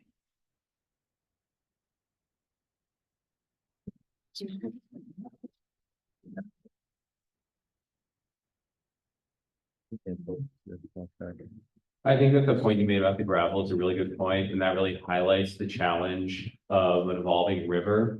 And the reality of what happens in the river affects other parts of the river. And then that really highlights if you were to, and that's happening because upriver, there's incision going on. And so if you were to just chop straight through, which will be investigated as long-term solution, but that's the risk of doing something like that is when you chop straight through, it has cascading impacts downstream. And those can be impacts like further sedimentation, which then cause issues for other homeowners downstream. So that's really good that you highlighted that. That's the first thing I have to say. I don't know what you were you gonna say? No, okay. The HESCO barriers came through our emergency management program. That is what they offer on this time frame. You're right, the Army Corps does dredging. It's something to be investigated. And it's just that the funding that was available in this time frame is for these temporary measures, and that is what is included as an option within temporary measures are things like pumps, sandbags, HESCO barriers, and then that's basically how that came to be. I mean, like we talked about before, there's a lot of, the Army Corps would not have recommended HESCO barriers. We did our own internal study for them. But that's how it came to be that they were a possibility that was looked at in this time frame. I understand that, but my question is, that is a temporary measure, which I also understand. Dredging is not temporary. Dredging is so fast and can potentially be permanent, even if we deepen certain sections by a foot or two, right? We don't see a water breach until 14 feet, right? The water does not come over its breach points to impact the neighborhoods until the capacity of 14 feet. If we deepened the river by 2 feet, that would stop all of this. Like we would need a HESCO and it would be a permanent change, and we could do it in a matter of weeks with the funding available and with the granting and with everything, and it wouldn't be temporary. Like there's a dissonance in the solutions that I understand needing a temporary solution, but there are permanent options that could happen at the same speed in the same timeline that we aren't seeing and we aren't hearing discussed. Well, I think one more comment about the consequences of dredging and the problem this was had. But what I'm going to add to that is that, as you all know, like we just talked about, the river is evolving, the river is naturally deepening. There's research done by Ed Neal, who's a local hydrologist that has been on, what's it called? I know I should name that show, Complaining Corner. Anyways, we're talking about the consequences of an over deepened river, and that's what you're seeing in the channel is these collapsing banks, and that is a consequence of an over deepened river. So if you were to dredge more, that would happen more. So that is another consequence that propagates upstream, that potentially can affect everyone along the river as the riverbank continues to collapse because it's already over deepened. I'll just add, I mean, in my experience in attending many of the meetings with our federal agency partners that permit the river and that own the river, is that any time we talk about or think about modifying the river itself, that very quickly becomes evident that we will not get those permits in a quick way. Dredge without permits. Because it's a navigable waterway. You could do it tomorrow if you want. That's, I'm gonna stop because other people have questions, but like, I hear you. And there are options around that that we've not seen.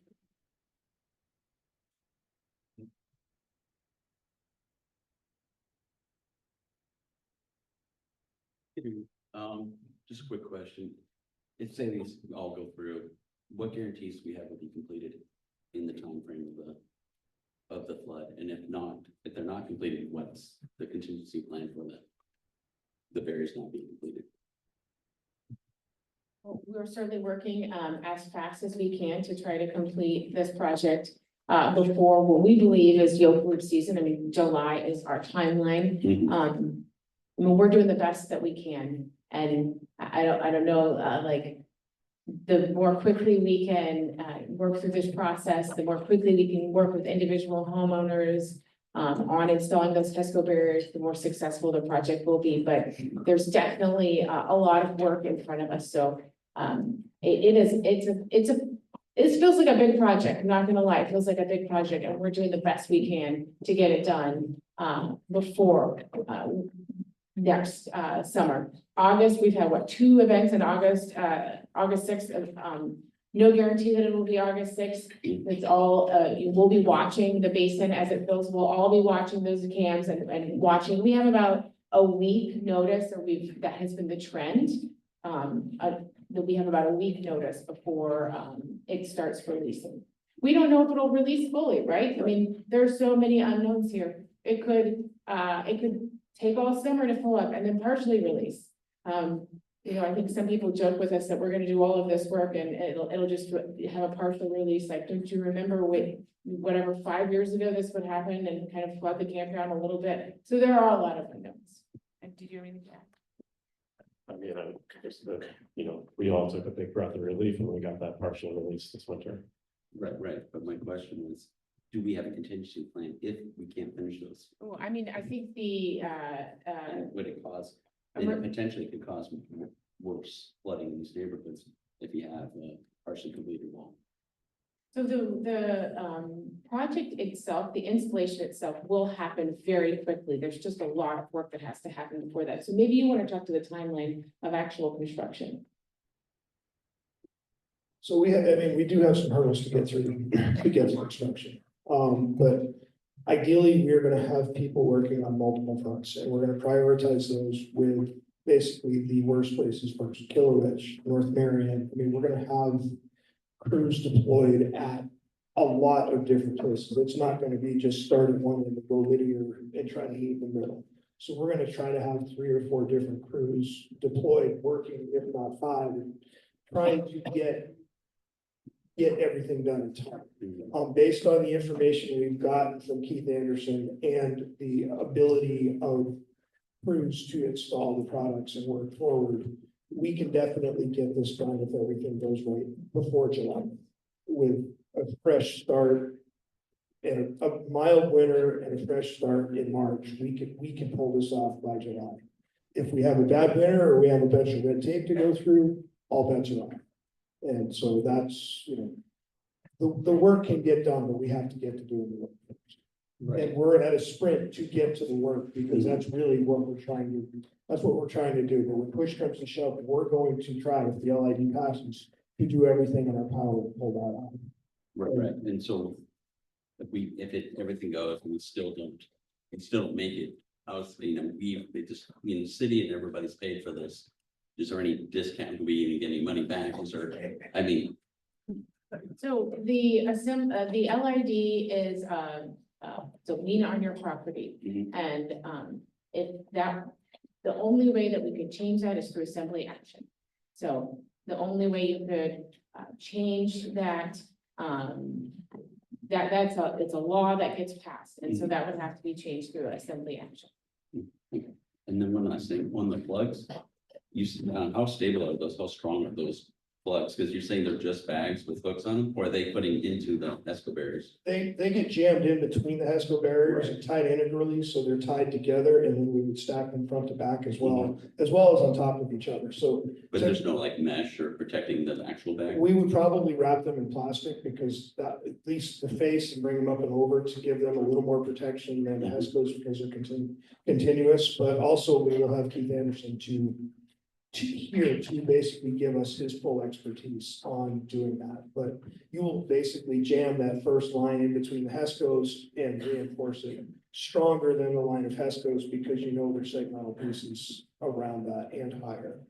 So there's gonna be some thought and some structure put into it to make sure that it's at least as strong as HESCOs. Okay, thank you.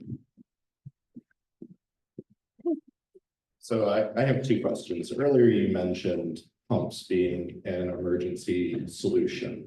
And I've heard no discussion about proactively pumping out Mendenhall Lake to service a reservoir. So can you speak to that? Why wasn't that considered?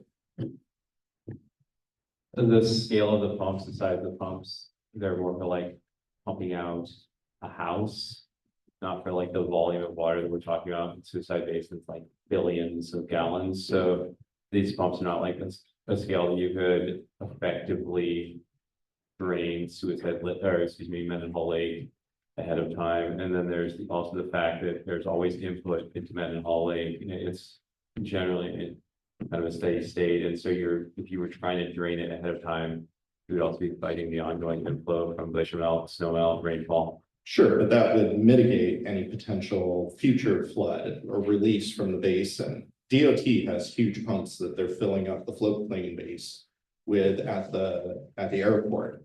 Those pumps handle hundreds of thousands of gallons of water. So putting those at the lake, starting in April, draining the lake even by 2 feet would make a huge difference in any glacial release later on in the year. So I'm just curious why that wasn't apparently considered. So September 6th, at our September 6th meeting, when we met with all the federal agencies, including the DOT hydrologists who were at that meeting, we did consider that option along with all the other long-term, what came to be long-term solutions that the community had put forth at that time. And as Mike said, it was just the sheer volume of water that we were talking about. None of the engineers in the room thought that would be a viable short-term solution, but treating the lake as a reservoir, either by pumping it out or by building a levee around the lake is absolutely going to be part of the general investigation study. My second question is for the chief engineer. So my understanding is that the HESCO barrier is supposed to be a uniform height the entire length. Is that correct? It's supposed to be a minimum height. Because the projection, I live on the inside of the fish hook. We did not experience any flooding. And yet you're talking about putting an 8-foot wall in my backyard. So I'm struggling to understand how that's a continuous height that's going to provide protection along the entire river. So what we were thinking about there is when the fish hook flows through, it's likely going to focus right towards your house, which will create another situation similar to Kilowitz Drive, which will be a hydraulic jump, which will actually have the water jumping up on the river bank and trying to get over. And so while we deploy these things, we don't want to come back and do it again. We're trying to protect for something for the reasonable future. And so while the stretch you're in above you has debris flow and also trees that are jumping, which is why we're 2 barriers wide, we're looking at the direct impact coming through where the fish hook could likely blow through and direct the force towards your homes and projecting that jump would be there. The base elevation of the barriers is still a single barrier because we understand you didn't have any inundation. This is to protect secondary flow and to be proactive, hopefully to protect against the future flood when the river changes. So it's more a surge barrier. It's a flood barrier.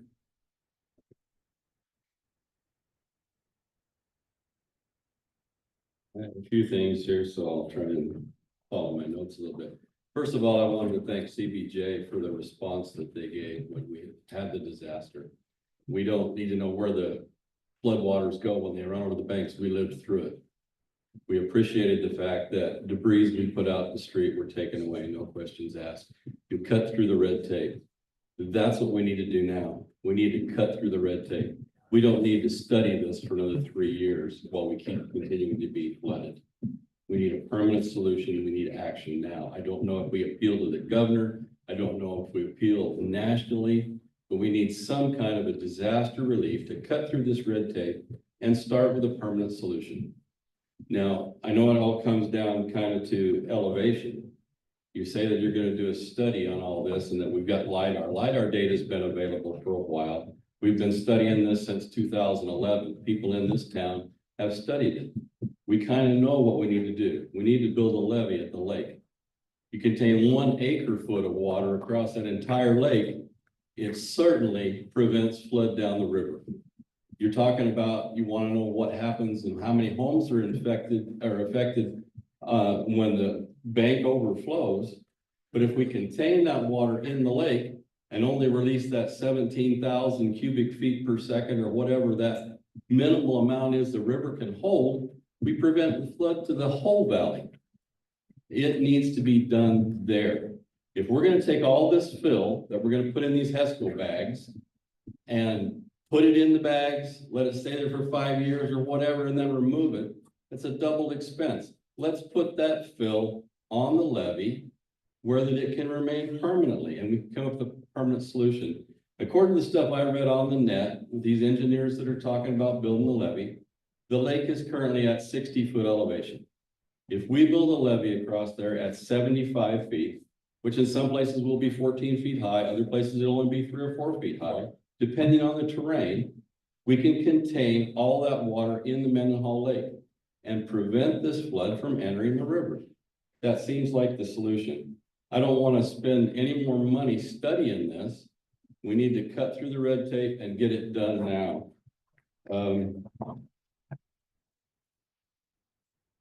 I'll make it short. I've heard an estimate of $20 million for this HESCO installation and barrier stuff. I read on the net that the engineers that are currently thinking about the levee think they could do it between 31 and 35 million. Why don't we spend the money there? Why don't we get it done there and prevent these disasters for a long time in the future? And lastly, I'll just say that I was a positive proponent of the HESCO barriers when that was the solution that I first heard, because I'm right there on Killowitz. I had the river right in my front yard. And I was supporting that, but since I've been reading this other stuff about the levee and how much more it would protect the entire valley, I'd like our money spent there. I'd like to take that 6,300 that you've assessed me and buy fuel for the excavators. Let's get this done now. Thank you.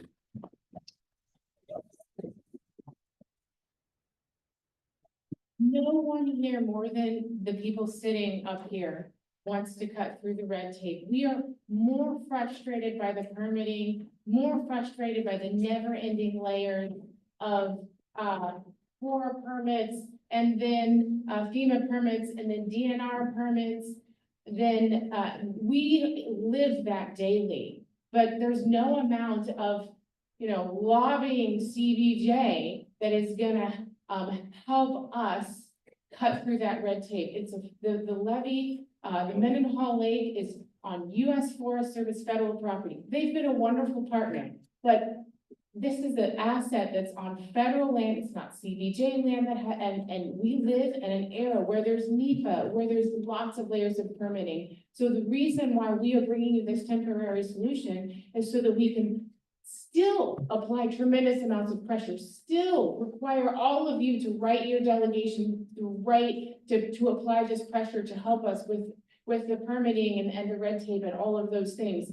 But the world we live in requires, and for good reason, right? For good reason. A lot of the concerns that you heard here today are like, what if the barriers don't work? What if they do this? What if they do that? And our answer is, We're studying it, and there's federal agencies out there and state agencies out there whose job it is to make sure that that doesn't happen. So I just want to empathize with everyone here. I agree, the red tape and the time is incredibly frustrating, but it's just the reality of the world that we live in. And, we will be, you know, a parallel paths on working on that long-term solution. I just don't want to wait 10 years to, you know, have a levee constructed with a flood control device or have pumps large enough. We don't even know if there are pumps large enough in the world to pump out Mendenhall Lake to the level that we even need to divert that flow. So, you know, I just want, and I'm sorry to sound a little bit emotional about this, but I agree with you. The permitting is what makes me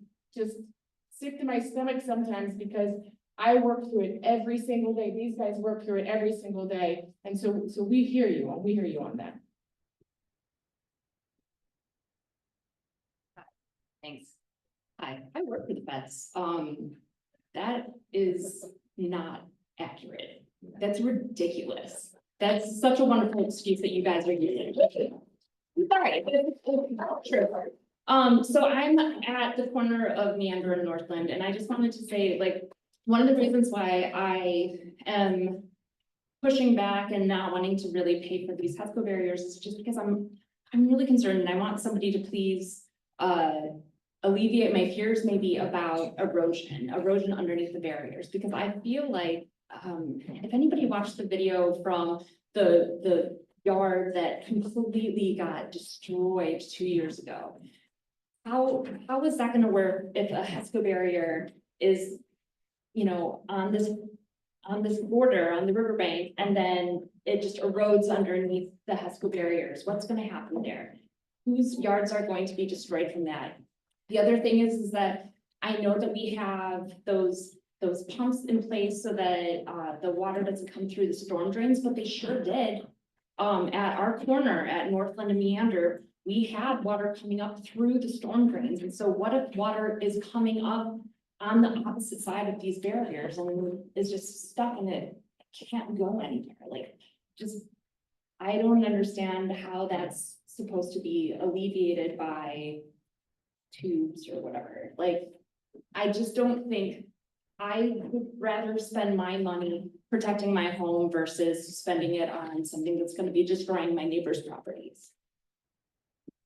Oh, thank you for your questions. Those are good questions. First off, we have identified areas that require bank armoring, and we have identified areas, as Mike has been saying as well, where we would, to protect against scour, where there isn't adequate vegetation or there's a sandy soil surface, we're going to compact shot rock scour protection into the surface to protect exactly what you're asking about, the scour up against the barriers eating into the soil.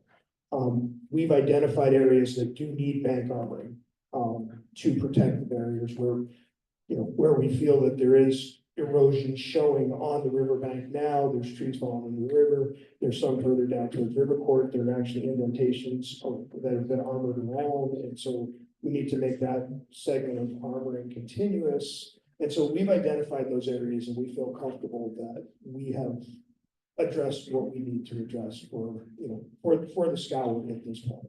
The second question about the storm drains, the water did not come in from the river. The water came downstream from Riverside Drive, where it jumped over the bank at Killowitch and came from the upstream side, and the storm drains drain out to the river. And so we put check No, I valves. mean, but it absolutely did. No, I understand what you're saying. There. I know it came up from the storm drain. It came from Riverside Drive downstream, not from Through the the. storm It drains came, too. exactly. Like. Anyway, before what we I'm. went to bed, and then we woke up and then it was like awful. What I'm saying is the water did not come in from the river. The water came from the river where it jumped over the But it bank. sure did. Okay, I will agree to disagree. I don't agree with you, so, but thank you. We will double check that. Okay. Thanks.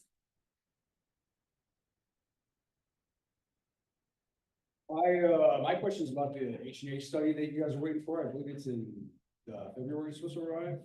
Well, what data are you going to receive from that, and what questions is that going to answer? Is that going to answer the questions of what the HESCO barriers, how that's going to change the outflow of the river Is it gonna answer the question of if we, cut channels, how that will affect the river? Will it answer those questions, or what exactly will that provide us? So it's, I heard somebody talk about the information available from 2011 and past studies and old LiDAR and things like that. The Mendenhall River has changed substantially over the last 3 years. The last modeling done by FEMA, which I believe was the last update of anybody looking at the river, was from 2019. And so the river has changed substantially 22, 23, 24, as everybody's seen. At this moment, we're trying to figure out what happens, and what we call that, I believe, is a base flood elevation study without HESCOs or anything, but what happens with the new river configuration from basically what the original inundation mapping started at a 7-foot flood elevation, and these numbers are all based on the lake flood elevations, 7, and we're gonna go up to 20. And so basically, we're gonna start with no HESCOs, and we're just gonna see what happens with the water coming in. And then we're gonna put the HESCO barriers in for the phase 1 stretch. And then we're gonna see where the water goes at that point. But we're not, at this point, we don't have time, and we're not looking at cutting channels. We're just basically trying to model the basic river to see what HESCOs can do and where the water's gonna go from the HESCOs and what's gonna happen with the next bigger flood. I mean, we've been trending roughly a foot of flood elevation every year. And so if I'm correct on that, I believe that's about 12,000 CFS a year. We went from 20-something thousand to 32,000 this year, so it's going up substantially every year with roughly a foot. And so if we start relying on that trend, I don't know what that translates to for a flood elevation, but it's going to get bigger. And so we're just trying to see what happens next, and also what happens when we put the HESCOs on the bank. What happens downstream, and where do we have to really try to focus next? Do an emergency flood fighting project to protect if it's a major issue. Also, what's going to happen with our HESCOs? Do we have a flaw in our logic, and the HESCOs are going to either cause a backup or cause something that we have to modify? So we're using it right now to educate and inform our HESCO installation.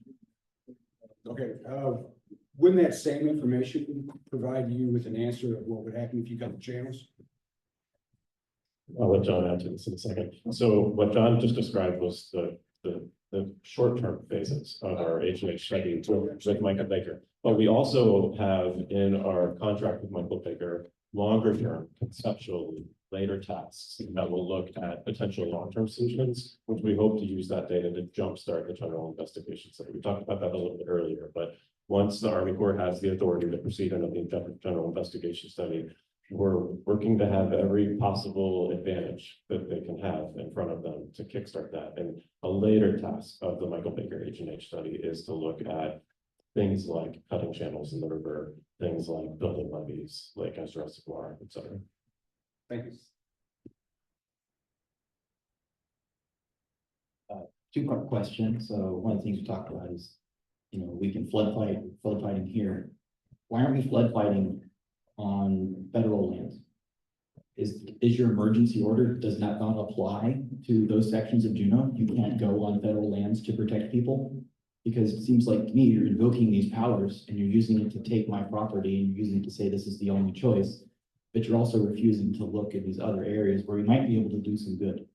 Like, so for instance, all of the unnatural changes to dredge lakes that are up there, that have been there for years. We haven't looked at changing any of those. And these orders you have would allow you to go there and do that and temporarily drain the lakes or breach the levees back there to increase the carrying capacity of the lake without doing substantial changes, without doing permanent changes in those areas. Why can't you use your emergency powers to work up there? It would help everyone. So I think that everyone has brought up lots of great ideas, and they're not the first time that we've heard these ideas. I know Sam's been great about making sure and sharing great ideas with us. If we could just study this for the next 5 years, and we could study channeling, and we could study all of these things. We used the information available. We worked with our experts at the Army Corps of Engineers, worked with our federal partners to come up with the best solution that we felt like we could get implemented in the short amount of time. Are there other solutions out there? Who knows? There's an endless amount of solutions out there that some require more study, less study, and all of those need to be part of our next steps. They need to be part of our long-term, they need to be part of our phase 2 steps. But we were operating with the timeline of really wanting to implement something before this next field trip season. So you bring up lots of great ideas. Everyone's brought up lots of great ideas. We took all of the ideas, worked with CORE, and got to HESCO barriers is the only thing that we can do before 2025. We will continue to look at all of these other options as part of moving forward in flood mitigation. And right now, you know, we're really focused on trying to get these installed by that deadline, and then we'll move on to being focused on a lot of these other items. That wasn't really an answer, but thank you. Yeah, so I think your question was whether we could use our local declarations to go ahead into state and federal land. Because we have these emergency powers, right? Yeah, okay, so our powers are limited under, you know, federal, state, and then the state gives us certain powers because we're a home rule city. We cannot use our emergency powers to go onto federal land and do federal things. Whoever it was that worked for the federal government, you guys should, you know, talk to your boss. If they want to give us the ability to do that, if somebody wants to say, we're going to give you those emergency powers, I think a lot of this stuff would move faster, but we cannot use our local declaration to do that. I think, does that answer your question? Oh, yeah, I just was thinking of like, places like California where the fire, an actual imminent emergency instead of an existential threat, is moving through and destroying towns. They go right on that land and they just disc miles and miles of dirt to stop them. They don't ask. Yeah, I agree. I agree with you. I think that, you know, what, all of those examples, they're using, you know, there's federal firefighting, rules and regulations, there's state firefighting regulations. We have a lot of, really good tools as a municipality, and like statewide, Juneau has some of the best tools because of the type of municipality we are, but we are still really limited. And that's frustrating. Right? My last one is quick. I just really want to echo that moving forward with the barriers without understanding the upstream or downstream effects isn't just like, oh, we did it because we think that we needed to do something. It's irresponsible. It's dangerous. It's scary. And we're like, oh, we're going to put these barriers in. We don't know what's going to happen. That's effing terrifying. Like, it could. What we actually said is we're gonna put these barriers, before we put these barriers in, we're gonna model what a 20-foot flood looks like through Michael Baker and an H&H study, because we agree with you that we want to have the most information possible. Okay. So, and the reason for that is because we're operating the sprint and it's the timeline that we have, and we wish we had a different timeline. We really do. So with that, my understanding from the FAQ is that we're moving forward with all the work before that gets done because we don't have the time to do it, right? And if I'm getting the wrong impression from the FAQ, I'm sorry, but that's really what I've read it several times and that's what I thought. So my understanding, you put these barriers in, you don't get the second segment. My guess, napkin math / looking at the areas inundated, you're going to flood out the building we're starting in. And I'd love to be wrong, but what are you going to do when you're halfway through that project and you get the inundation studies, the H&H, and it says, holy crap, we are about to wipe out all the public infrastructure and we'll hit the old folks' homes and say, what are you going to do then? We don't, you know, in consultation with the experts, we don't think that's what the H&H study is going to tell us, but we should start to get that information in February before any construction starts. Good answer. Thank you. Thank you for being here tonight. Since this is the first time you guys have hosted a CBJ hosted meeting about the flood, that is a two-way communication with community members since August of 2023, when you are the hosts. That's my understanding, so correct me if I'm wrong. So we did one in November here. A two-way communication, that one was hosted by Army Corps, as we were told, I believe. That was tough. So this is the first time that you all in leadership have been up here and willing to have this two-way, so thank you. Also, I am a resident of U Drive, so I learned tonight, one of 10 houses not likely to be covered by this HESCO, and that logic makes sense, not because we're not as badly affected, but because it's your obligation to try to focus where you can get the highest density impacts. That said, as a View Drive resident who's now 2 years in a row being flooded, with 2023 not being a disaster declaration, so not having access to FEMA, we were very lucky to have flood insurance in 2023, and we're lucky to still have it. So 2 things I wanted to mention regarding the LID process. I think it's really unfortunate that the Assembly was not presented with more opportunities for different types of funding, because now for a 2nd year in a row, my household is watching nothing happen in any way for our street or our planning. We are hearing that we might be at risk of losing flood insurance if we go on probation as a community. I know that behind the scenes, city staff has a lot of work to do to make sure that all the different things that have happened since 2023 flooding can get up to speed and make sure we stay in good standing. But I do agree with some of the comments earlier saying flood insurance in my household is much more important than a lot of other things. And the LID process has been disappointing because I'm watching all of you guys in the sprint focus on an LID funding mechanism. And tonight, Manager Hester, you just said you're thinking maybe in a year we'll have a hazard mitigation plan. And you said no programs would be eligible for the city right now if we had a hazard mitigation plan. I'm going to give you the benefit of the doubt and assume you meant for HESCO, because I was excited thinking as soon as we got FEMA disaster declaration this year, that my household would be eligible for all the different state and federal programs that could give grants for things like other types of individual mitigation. I found out we are eligible for $0 of that until CBJ gets the hazard mitigation plan up to par and up to speed again. So I just hope you meant that there were no grants for HESCO. But just know, people in my house and on my street are waiting with bated breath until we have that hazard mitigation plan so that we can access programs to help care for our properties, as you guys said.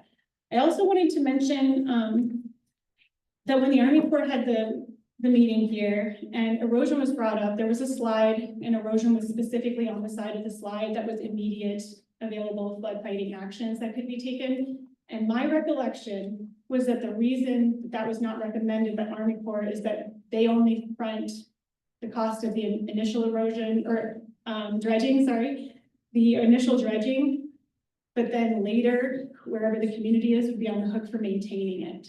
And that might need to be something folks watch the recording of. It was very interesting to me to hear from, I think, Mr. Allard, that that is something that could theoretically be done either up or in or at the very end of the river. But then another man in the crowd over here that day said, what if we weren't on the hook because it's federal waterway and the feds had to do it? So there was this exchange.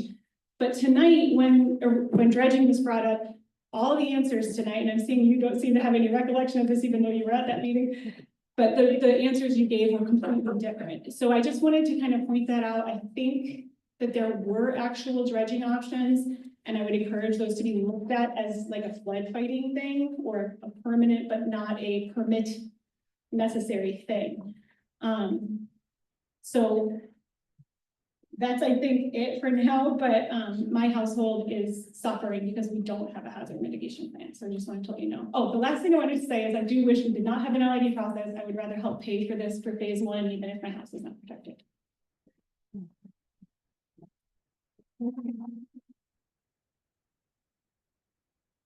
You mostly had comments, not questions, so comments registered. Will you expedite the hazard mitigation planning process? Absolutely. Can you try to make a commitment to get that done by July 2025? July 2025 is not possible. Will you have a community group that can meet with you guys to talk about what should be in that plan? There is definitely a lot of public process in the hazard mitigation planning process, which is why it takes another couple months.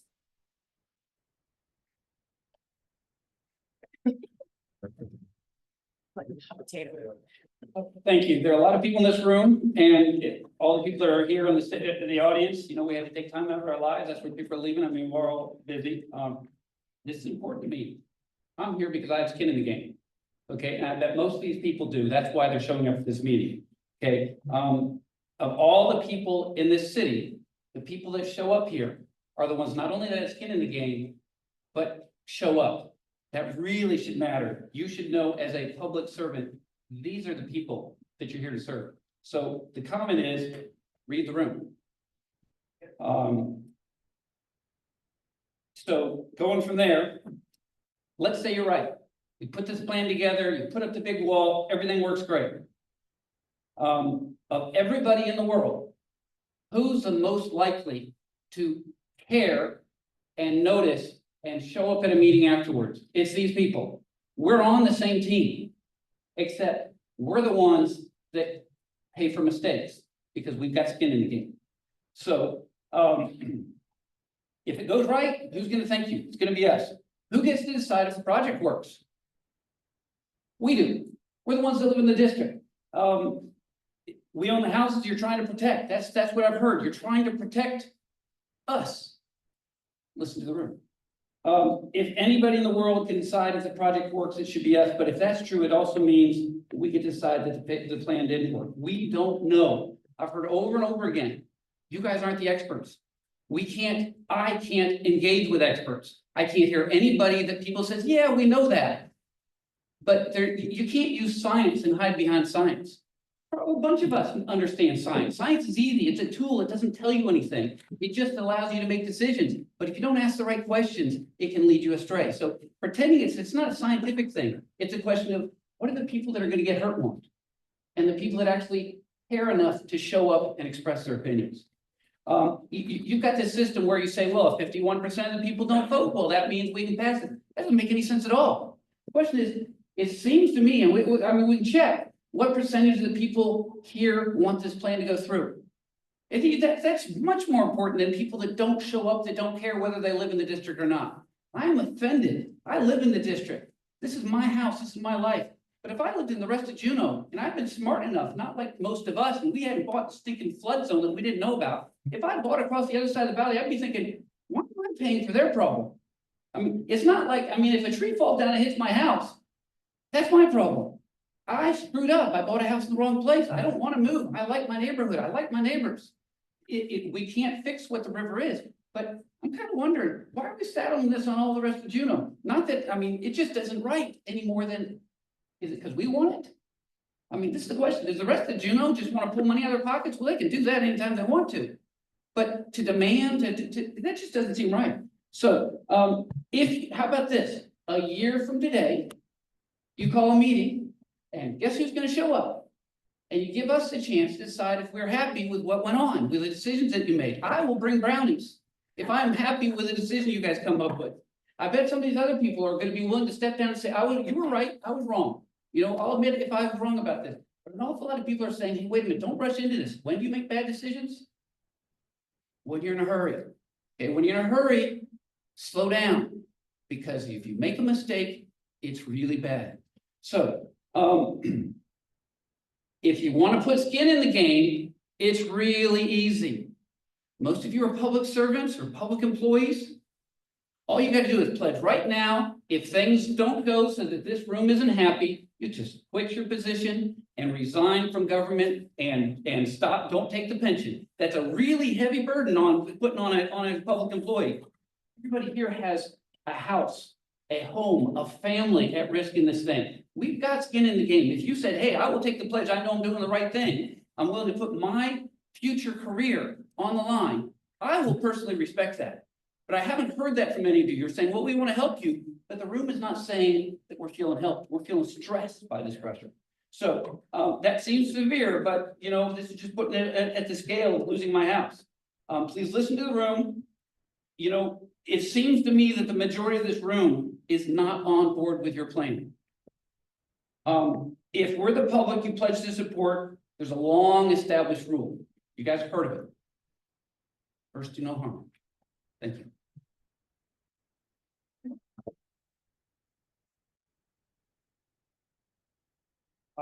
Thank you very much for the presentation. I genuinely appreciate the Tetris slides. That was super helpful for understanding it.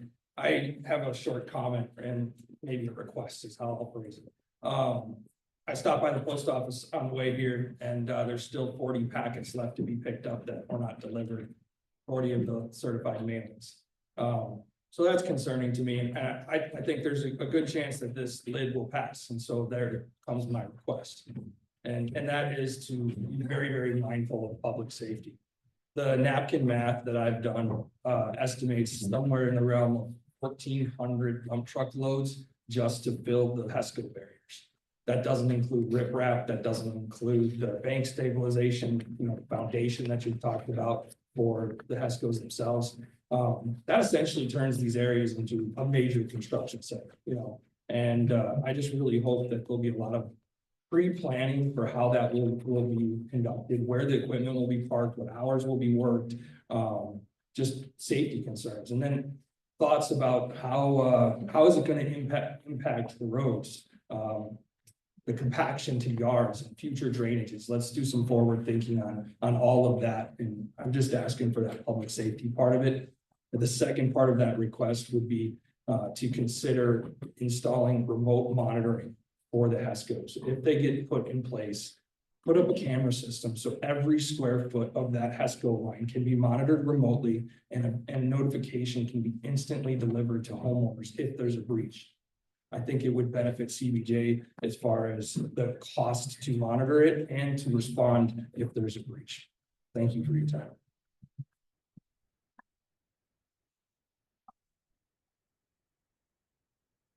If you're reading the room, I'm all for it, but not everyone is. I have two questions. One is whether or not we might need more than the 4 foot extra that you're talking about, because once we start protecting all that and it's not flowing over the half the valley, that's going to kind of raise what's left in the river, and so we need more than 4. So just my question is how you settled on 4.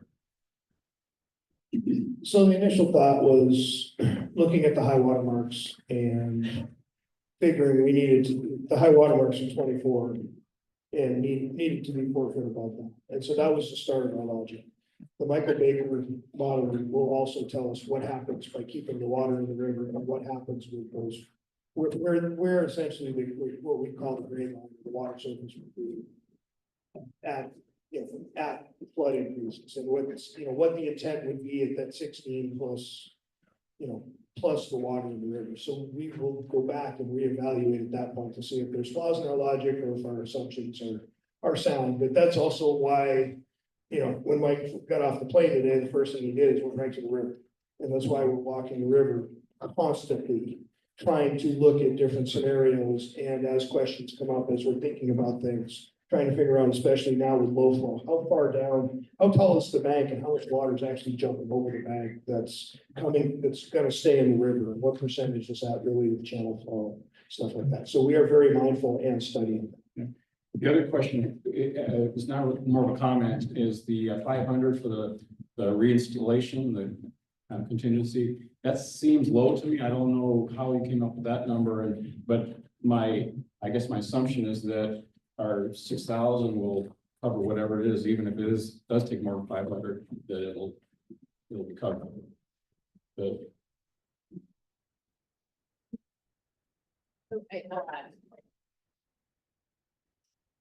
that number, we don't actually have to remove that many obstructions. And these guys can speak to it a little bit, but the HESCO barriers are extremely flexible. So we're going around things, we're going through things in some instances. So that number was come up as part of the project budget. And you're right, in 5 years or whenever we get around to reinstalling that, we might have to wrestle with that number. Thanks.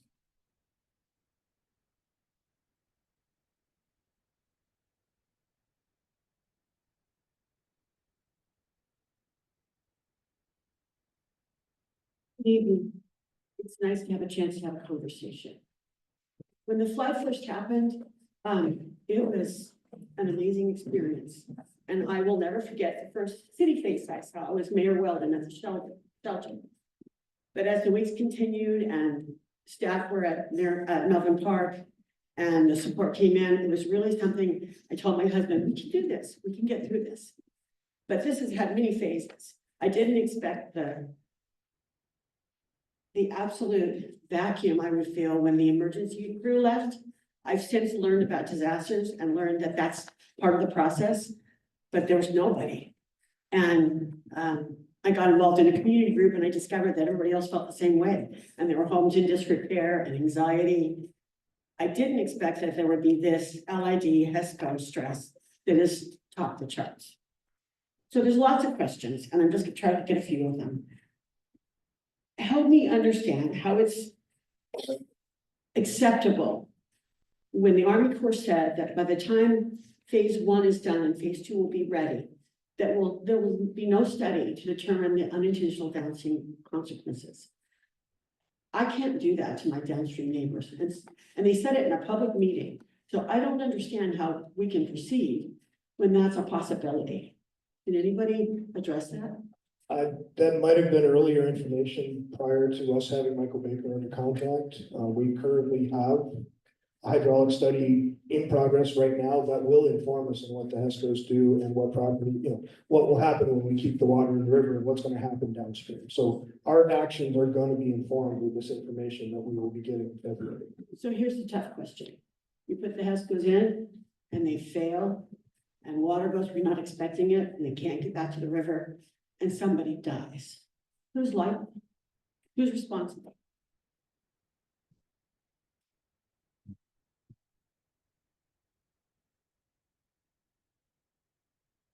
Liability is a hard question. Yeah. Yeah, and the answer to that question, really, at the end of the day, is if that really tragic circumstance happens, then we'll figure it out when it happens, likely in court. That's like, I know that's like not the answer anyone wants. It's not the answer that I want to give, but that's probably the answer. And, in terms of, well, I'll stop there. I know you have another. Who will be installing the HESCOs? And will they be responsible for proper installation, maintenance? Taking care of them? CBJ. The city will, and your employees. Well, we won't necessarily be using all employee labor. We'll likely be contracting out a significant portion of it. But CBJ will be responsible for installing HESCO barriers, yeah. Under the supervision of Army Corps and the HESCO. He's the HESCO leading HESCO specialist. Who, by the way, couldn't answer any of our questions about HESCO failures, didn't at all. We asked if he'd seen a video of the river when it's raging after an outburst. He hadn't. He had no answer about Davenport, Iowa, where the HESCOs failed. Just reasonable questions. We're not out to get you guys, and we're not out to get them, but these are reasonable questions from really intelligent people who say, wait just a minute.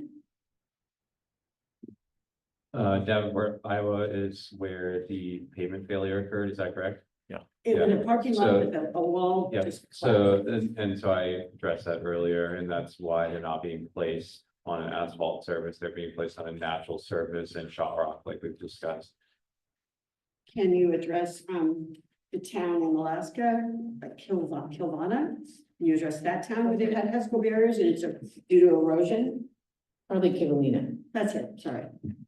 Is that a coastal failure? No, that's another town that's falling into the coast. Kivalina's different. I mean, I think the best thing to do, because you've got some specifics, would be to, we follow up with Army Corps, because without like studying those details or knowing those circumstances, it's hard to answer. I just Googled HESCO failures to see, because I wasn't sure. I also understand that when the Army Corps was approached on the challenge, that they were initially recommending sandbags because they didn't know about HESCO. And it wasn't until they talked to somebody on the Mississippi River that it was brought to their attention that that was an option. So I feel like it's been presented that this is this tried and true plan, and I'm not really sure that's the case. And I'm really uncomfortable doing anything to my downstream neighbors, and I don't want to see another death occur. One individual did die after the fact from the flood, and I don't want to see people complacent, thinking that they're protected by these barriers and something going wrong and there being a loss of life. Because here's the beautiful thing. We get notice. We have advance notice. So FEMA taught me one thing. They taught me that you can't tell the river where to go. You stand back and you watch where it goes and you figure out how to get out of the way until you can come up with a plan. And when I heard that for the first time, I felt peace. I thought, okay, it's gonna flood. It's gonna flood, but we get this notice so that no one needs to die. So we get our property up out of the way. I know this isn't maybe popular, but you get our property out of the way. You have a great evacuation plan. You take care of people with special needs like me, so we get out. You move vehicles to a safe location so nobody loses cars. And you let it flood until we figure this out, instead of causing unintentional consequences that could be even bigger. And nobody has to die. There doesn't have to be loss of life. Yes, there's loss of property, but we're already there. We've lost all of our equity in our house. We're already there. We have flood insurance. It can help repair some of it. I get your sense of urgency, but I just want to tell you that there are some schools of thought that just say, okay, it's going to flood. And I'm going to accept that. We're going to roll up our garage doors. We're going to get stuff out of the way, and we're going to be safe. And so there is another option that maybe you haven't thought of, and that's it. So I refuse to be afraid. I'm not going to be scared. I don't want to make a decision that's hasty, and I don't support a hasty decision that doesn't feel well thought out. And when I ask, what is the emergency plan if a HESCO fails, and nobody can tell me that you don't have a plan, then I have to say a hard stop, no.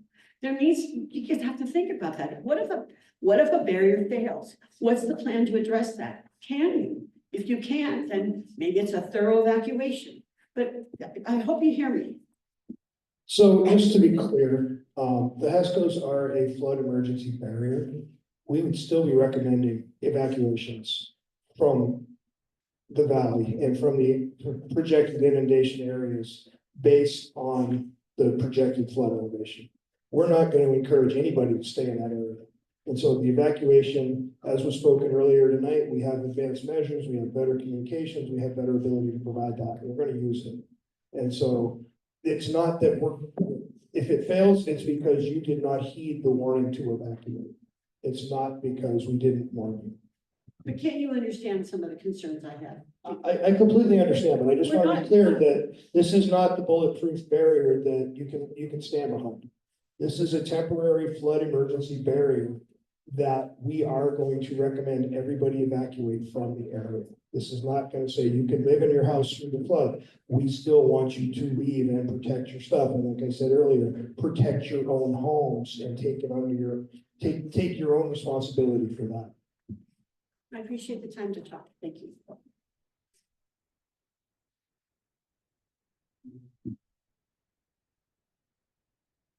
Evening. My question is this. All property values. Okay. Our home is no longer worth what the city has taxed people. Well, now you're gonna charge me $6,000 plus to put barriers up. How much is my house worth now? Is it below what it is? Is it the city assessment? I want to ask the real estate people here, what do they think? What do they run into? Because I guarantee you, my house is not worth what it was. I'm not blaming you. Okay, what I don't want to see is my property taxes be at $5,000 a year. My house is worth less, and it should be way low. And that's going to be more of a burden on us, because personally, we cannot really sell our houses to anybody who has a brain cell. No. So we did have a process to petition the assessor to request a reduction in assessed value. So hopefully you participated in that. What did you come up with? So that formula or whatever, those reductions in assessments are on an individual basis based on those property owners petitioning to have their assessment reduced.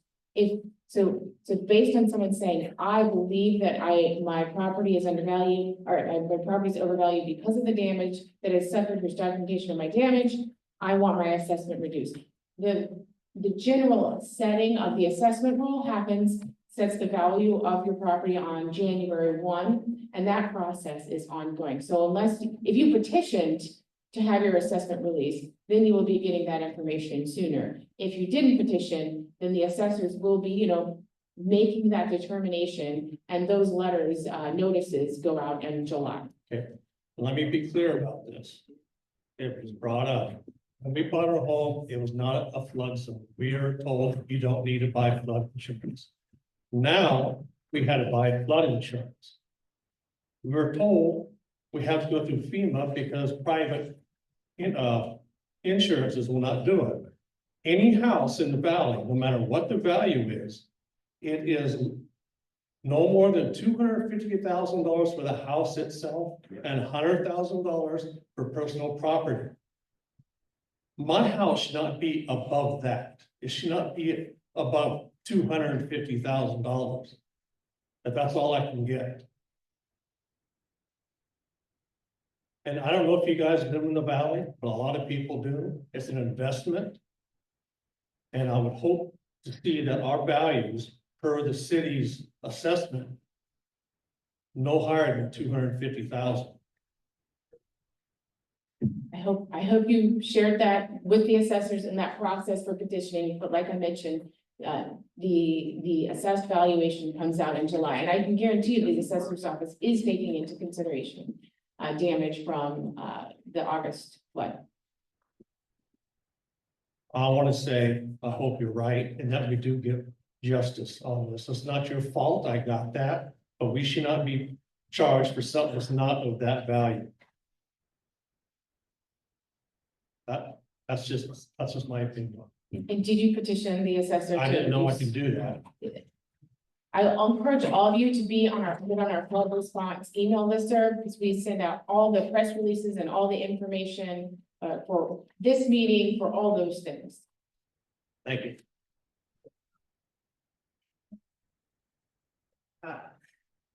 First, I want to say thank you for holding this, and I can't imagine how difficult this is, because you're in this leadership position and you have to consider probably about 1,000 things, and this is like 5 of those 1,000 things. So I can understand probably just a fraction of what you might be considering. I don't really have a question, I have more statements. I came into this really hesitant because I was here last year. I got very lucky, my family got very lucky, we didn't get like the flooding like other ones did. There was an opportunity then to start this, somebody mentioned going to the meeting that was held last year. And hopefully there was some kind of forethought into what would happen this next year. Nothing has been getting less in terms of the environment, like the glacier when I was in high school, I skinny dipped in the glacier, wouldn't recommend it, but it was frozen because the ice kissed the water. You couldn't walk out to the glacier and walk along rocks. That wasn't actually a thing. So we went out there to take family photos. The glacier is so far back now, it's bananas to me. So there had to be some kind of forethought this was coming. So I feel like when I was at home earlier, I was frustrated because I feel like some of this thought should have happened a year ago, where we wouldn't be in this place where we're at phase 1 now, or phase 1 like a few months ago. But then again, I have no idea the process, and I know that somebody said something earlier about oh, there's no red tape. I know there's red tape. I work for a government contractor, and the red tape was bananas at my level. I can't even imagine what it is a year ago. But you came into this thing saying that people had a lot of really good ideas. You guys got a lot of good suggestions. And I think one of the issues that I felt like was happening is talked about dredging. There was no response to why dredging didn't work. In the terms of, if you went out and dredged right now, how long would that take? What equipment would have to come? So when you guys gave your answers, it wasn't like you just said it wouldn't work. And cutting, God, I can't even imagine what would have to go into cutting a pathway, the planning that would have to go into straighten that portion of the river and then redirect it. I am not in any way an engineer, but I couldn't even imagine what that would take, the planning for that. So you say the time frame isn't enough. It would have been helpful to have some of that information to make your argument stronger.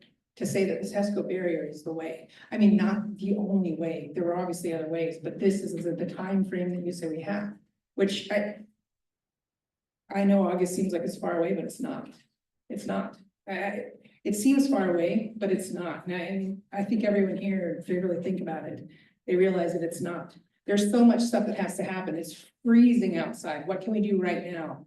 Those are the things that, because we're in the impact zone, we're just thinking there's got to be something that's faster and not always taking into consideration everything else that has to be taken in. The environment, the weather, what kind of equipment we need. Do we have that equipment here? All of those things. I just feel like if you're going to hold something like this, in terms of being able to answer the questions, like if somebody asked you, he was really great about it. He said, what is your plan if it doesn't work?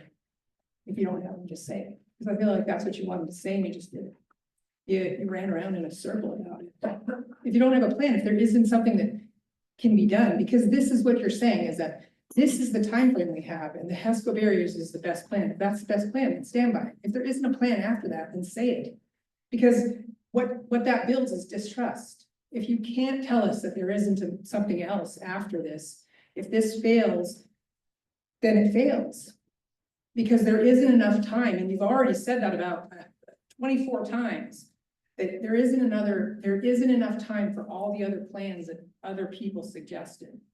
Then that has to be your stance. And I feel like you lost a lot of people when you weren't able to just say that. And I'm sitting up there and I also feel like you kind of got the raw end because you said a lot of things, the H&H and the MBI, and I feel like people didn't hear that. But I think part of that was because of the answers you couldn't give or the answers you wouldn't give. So the pumps that you guys said that was considered as a long-term, tell us why it was a long-term and not a short-term. Because we couldn't get the pumps here, because installing the pumps takes a year. And in a year, we're gonna have flooding in the valley, and maybe perhaps it does cause a death. And that's what you're trying to mitigate. That's fine, but say it. Or why the dredging isn't. What were if you really thought about it, it was something that you really went through and you did it. It ended up from all the engineers that you had sitting there, it couldn't be done. Why it couldn't be done? Because it just felt like you said it couldn't be, but you didn't have anything substantial that backed up why it wasn't able to be done. And then it does feel like in the end, the HESCO barrier was just the thing that was what you ended on. Not what you weeded out and decided this is the best thing because everything else couldn't be done. And I believe it. I think about what it's going to take to install the HESCOs. The guy asked, what if it doesn't get installed? What is the plan if it doesn't get installed? And you said, if everything works out exactly as planned, we should have plenty of time. Well, I'm telling you what, not everything works out exactly as planned. So if it doesn't work exactly as planned, he asked, what do we do? And you just couldn't answer. You just couldn't say. The truth is, the plan is, if it doesn't work, we have all of the emergency responses that we had last year. We're going to do our best to make things work, but we don't have an extra plan. We don't have a way to stop the flooding. We already know you don't have a way to stop the flooding. This isn't a way to stop the flooding. It's a way to mitigate flooding till we can find a permanent solution. So I appreciate this very much. I just feel like you were lacking in being able to provide some answers that I think if you were in this position, you would want those responses. Let me just try to summarize why we can't use pumps to pump out water in Minnetonka Lake, because we don't have. No, I understand. The second one, why can't we just dredge the river? Because we don't know the consequences of dredging that river and we'd have to study it. The third one, what will we do if we aren't able to install the HESCO barriers before the next flood? Then we will absolutely respond. Homes will flood. We will provide sandbags and we will do the best things we can. And there was one more thing that you feel like we did not answer tonight that I just want to give you my true answer. The cutting. That's going to require more study and more permitting than we have time for. Right. Those are my 2 minutes. No, 100%. What I'm saying is that when they're asking the questions, you just said, we thought about the studies, but they're saying, what if you cut now? Did you guys say, hey, what if we cut now?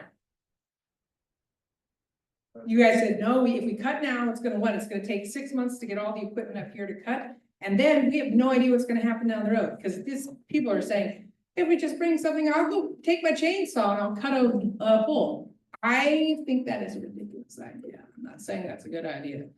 I'm saying that these are things you guys thought of, cutting through right now. I can't imagine what that's gonna take. I imagine it's gonna take more than the HESCO barriers, to be perfectly honest, even though people think that it's not. But you're trying to get this audience, these people that, like the guy said, have skin in the game, to understand why the HESCO barrier is the way to go. And the reason they feel like it isn't, or I feel like as I'm sitting here, is because some of those answers, they weren't answers. You know, they just said, it's gonna take a lot of planning. It's gonna take a lot of stuff. I agree with the H&H and the MBI. I think that makes perfect sense to me. It's gonna tell you what those things are supposed to do. I'm just saying, you can't come up here and say, we just couldn't get it. It wasn't the time. I totally hear you, and an unfortunate reality is that we've had the time we've had, and the time that we've had has produced the answers that we have. And a lot of what you're asking for, the extra detail, the show your work sort of stuff that goes into like fully analyzing, you know, cutting through the river, treating the lake as a reservoir, you know, whatever other idea is, that's what the general investigation study does. That's why it takes so much time, because we understand that the community wants, everyone wants a full understanding of each of the options that are out there. And we just haven't been able to do that yet because the time hasn't existed.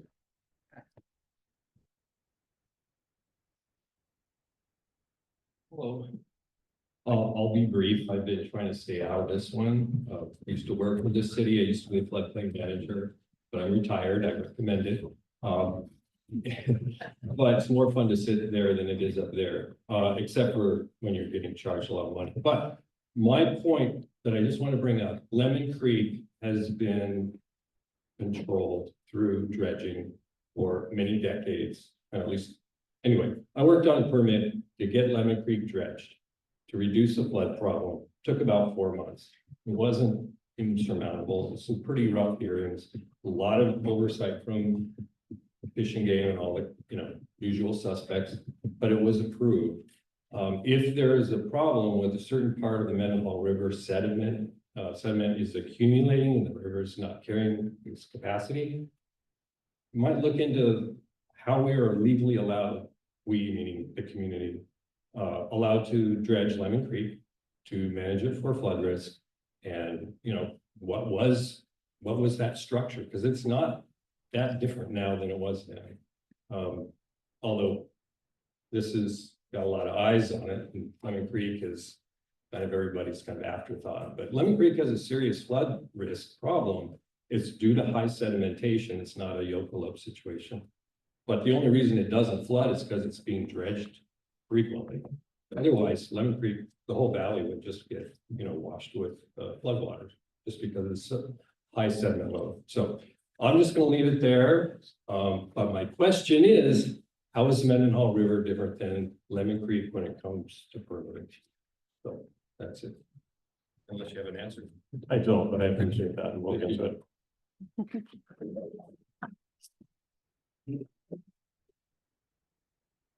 I just mostly want to say thank you to everyone up here and the mayor and city council, because I don't know what I live on the river.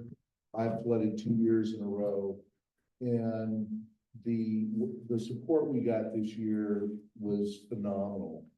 And I can't imagine being in your place, because frankly, there is no, I mean, when I first heard the plan, I thought there's no way you're gonna get this done. There's just, it's government, there's, you know, it's a great thought, but it looks like you're making that progress. And frankly, the easiest thing to be would you say, let's go for the long-term plan, let's study this for 10 years, and let's, you know, somebody mentioned the Fairbanks flooding. I think that started in 77, it was finished in 87. And I personally don't have the ability just emotionally to go through 5 more of these floods while we figure something out. So I mean, the easiest thing for you guys would be yeah, pass the buck, just go with the long term. But I really feel for you, because this is a no-win, because whatever you do, there's gonna be somebody that feels they're negatively impacted. Their LID's too high, they didn't flood, so they shouldn't be in it, and there's lots of good reasons, but I mostly just want to say thank you, because it's kind of a, it's a no-win job you've got. But I, for one, just really appreciate what you have done. And I didn't want to by not saying something, I didn't want you to count me as maybe somebody that was against the plan. So, thank you.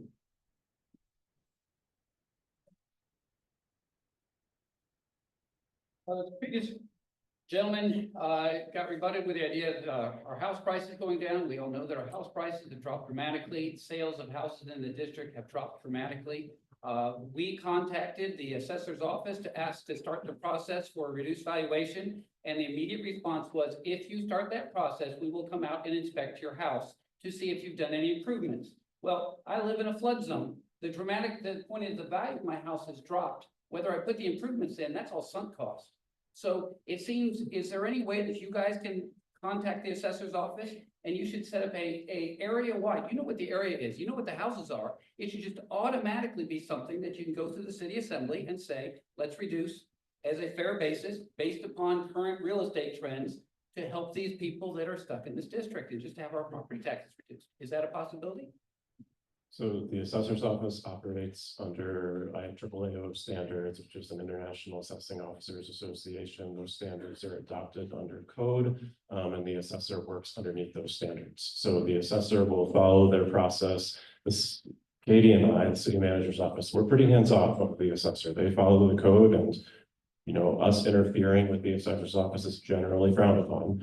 And so the assessor's office will start their work assessing all properties in the borough as of January 1 of this year. They'll take into account all of the factors that they usually take into account, and history, flooding is certainly one of those factors. Okay, I appreciate that. And that hands off is the right thing. It didn't seem, it was very offensive. Is there, the whole idea is, we don't know if they're it would have been nice if they said, we'll take into account the fact that your house was flooded. That would have been very appropriate. So your response is good. I'm just not entirely comfortable with this idea, because everybody here, I know their housing, our taxes went to the roof. It was a dramatic bump right after the flood. So are we saying it's just gonna be delayed by a year and you guys are gonna be supporting us to say that that should be stopped, reversed? Valuations of, so when you pay your property taxes in the fall, that's always based off of the value of your house as it existed January 1st of that year. So you didn't see any impact because the flood happened in August. Okay. Right? So I'm not promising you anything. I can't promise you anything. It's I'm pretty hands-off with the assessor. But that's the work that the assessor does, is they look at January 1, they pick that point in time, and they assess all properties in the borough as of how they existed on that date. Okay, thank you.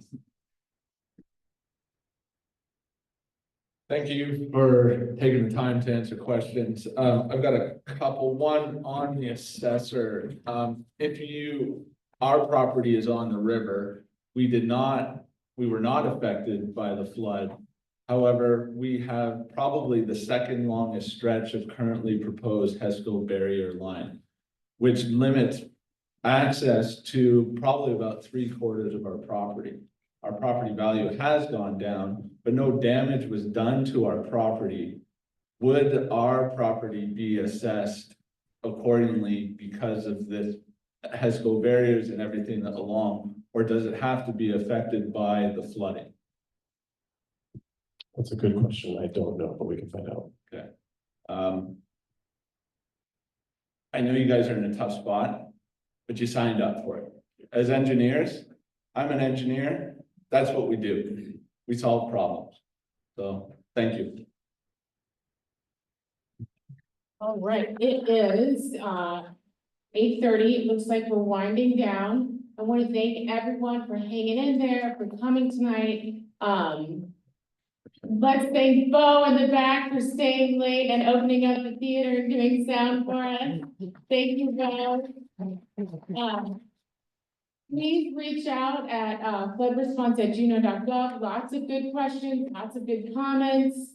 And yes, you can sign up for emergency alerts there too, so you can make sure you participate in our emergency warning system. And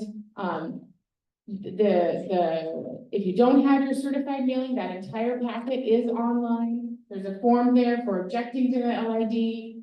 The public hearing is February 3rd. I'm sure we'll see many of you there, and Happy New Year.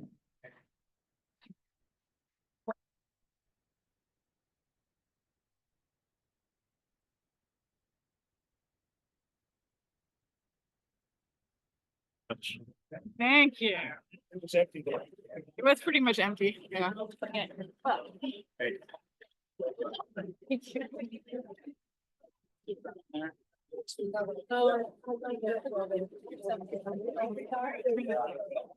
Great job. Yeah, I don't need the. Water, I am like, well. Really good one. Thank you.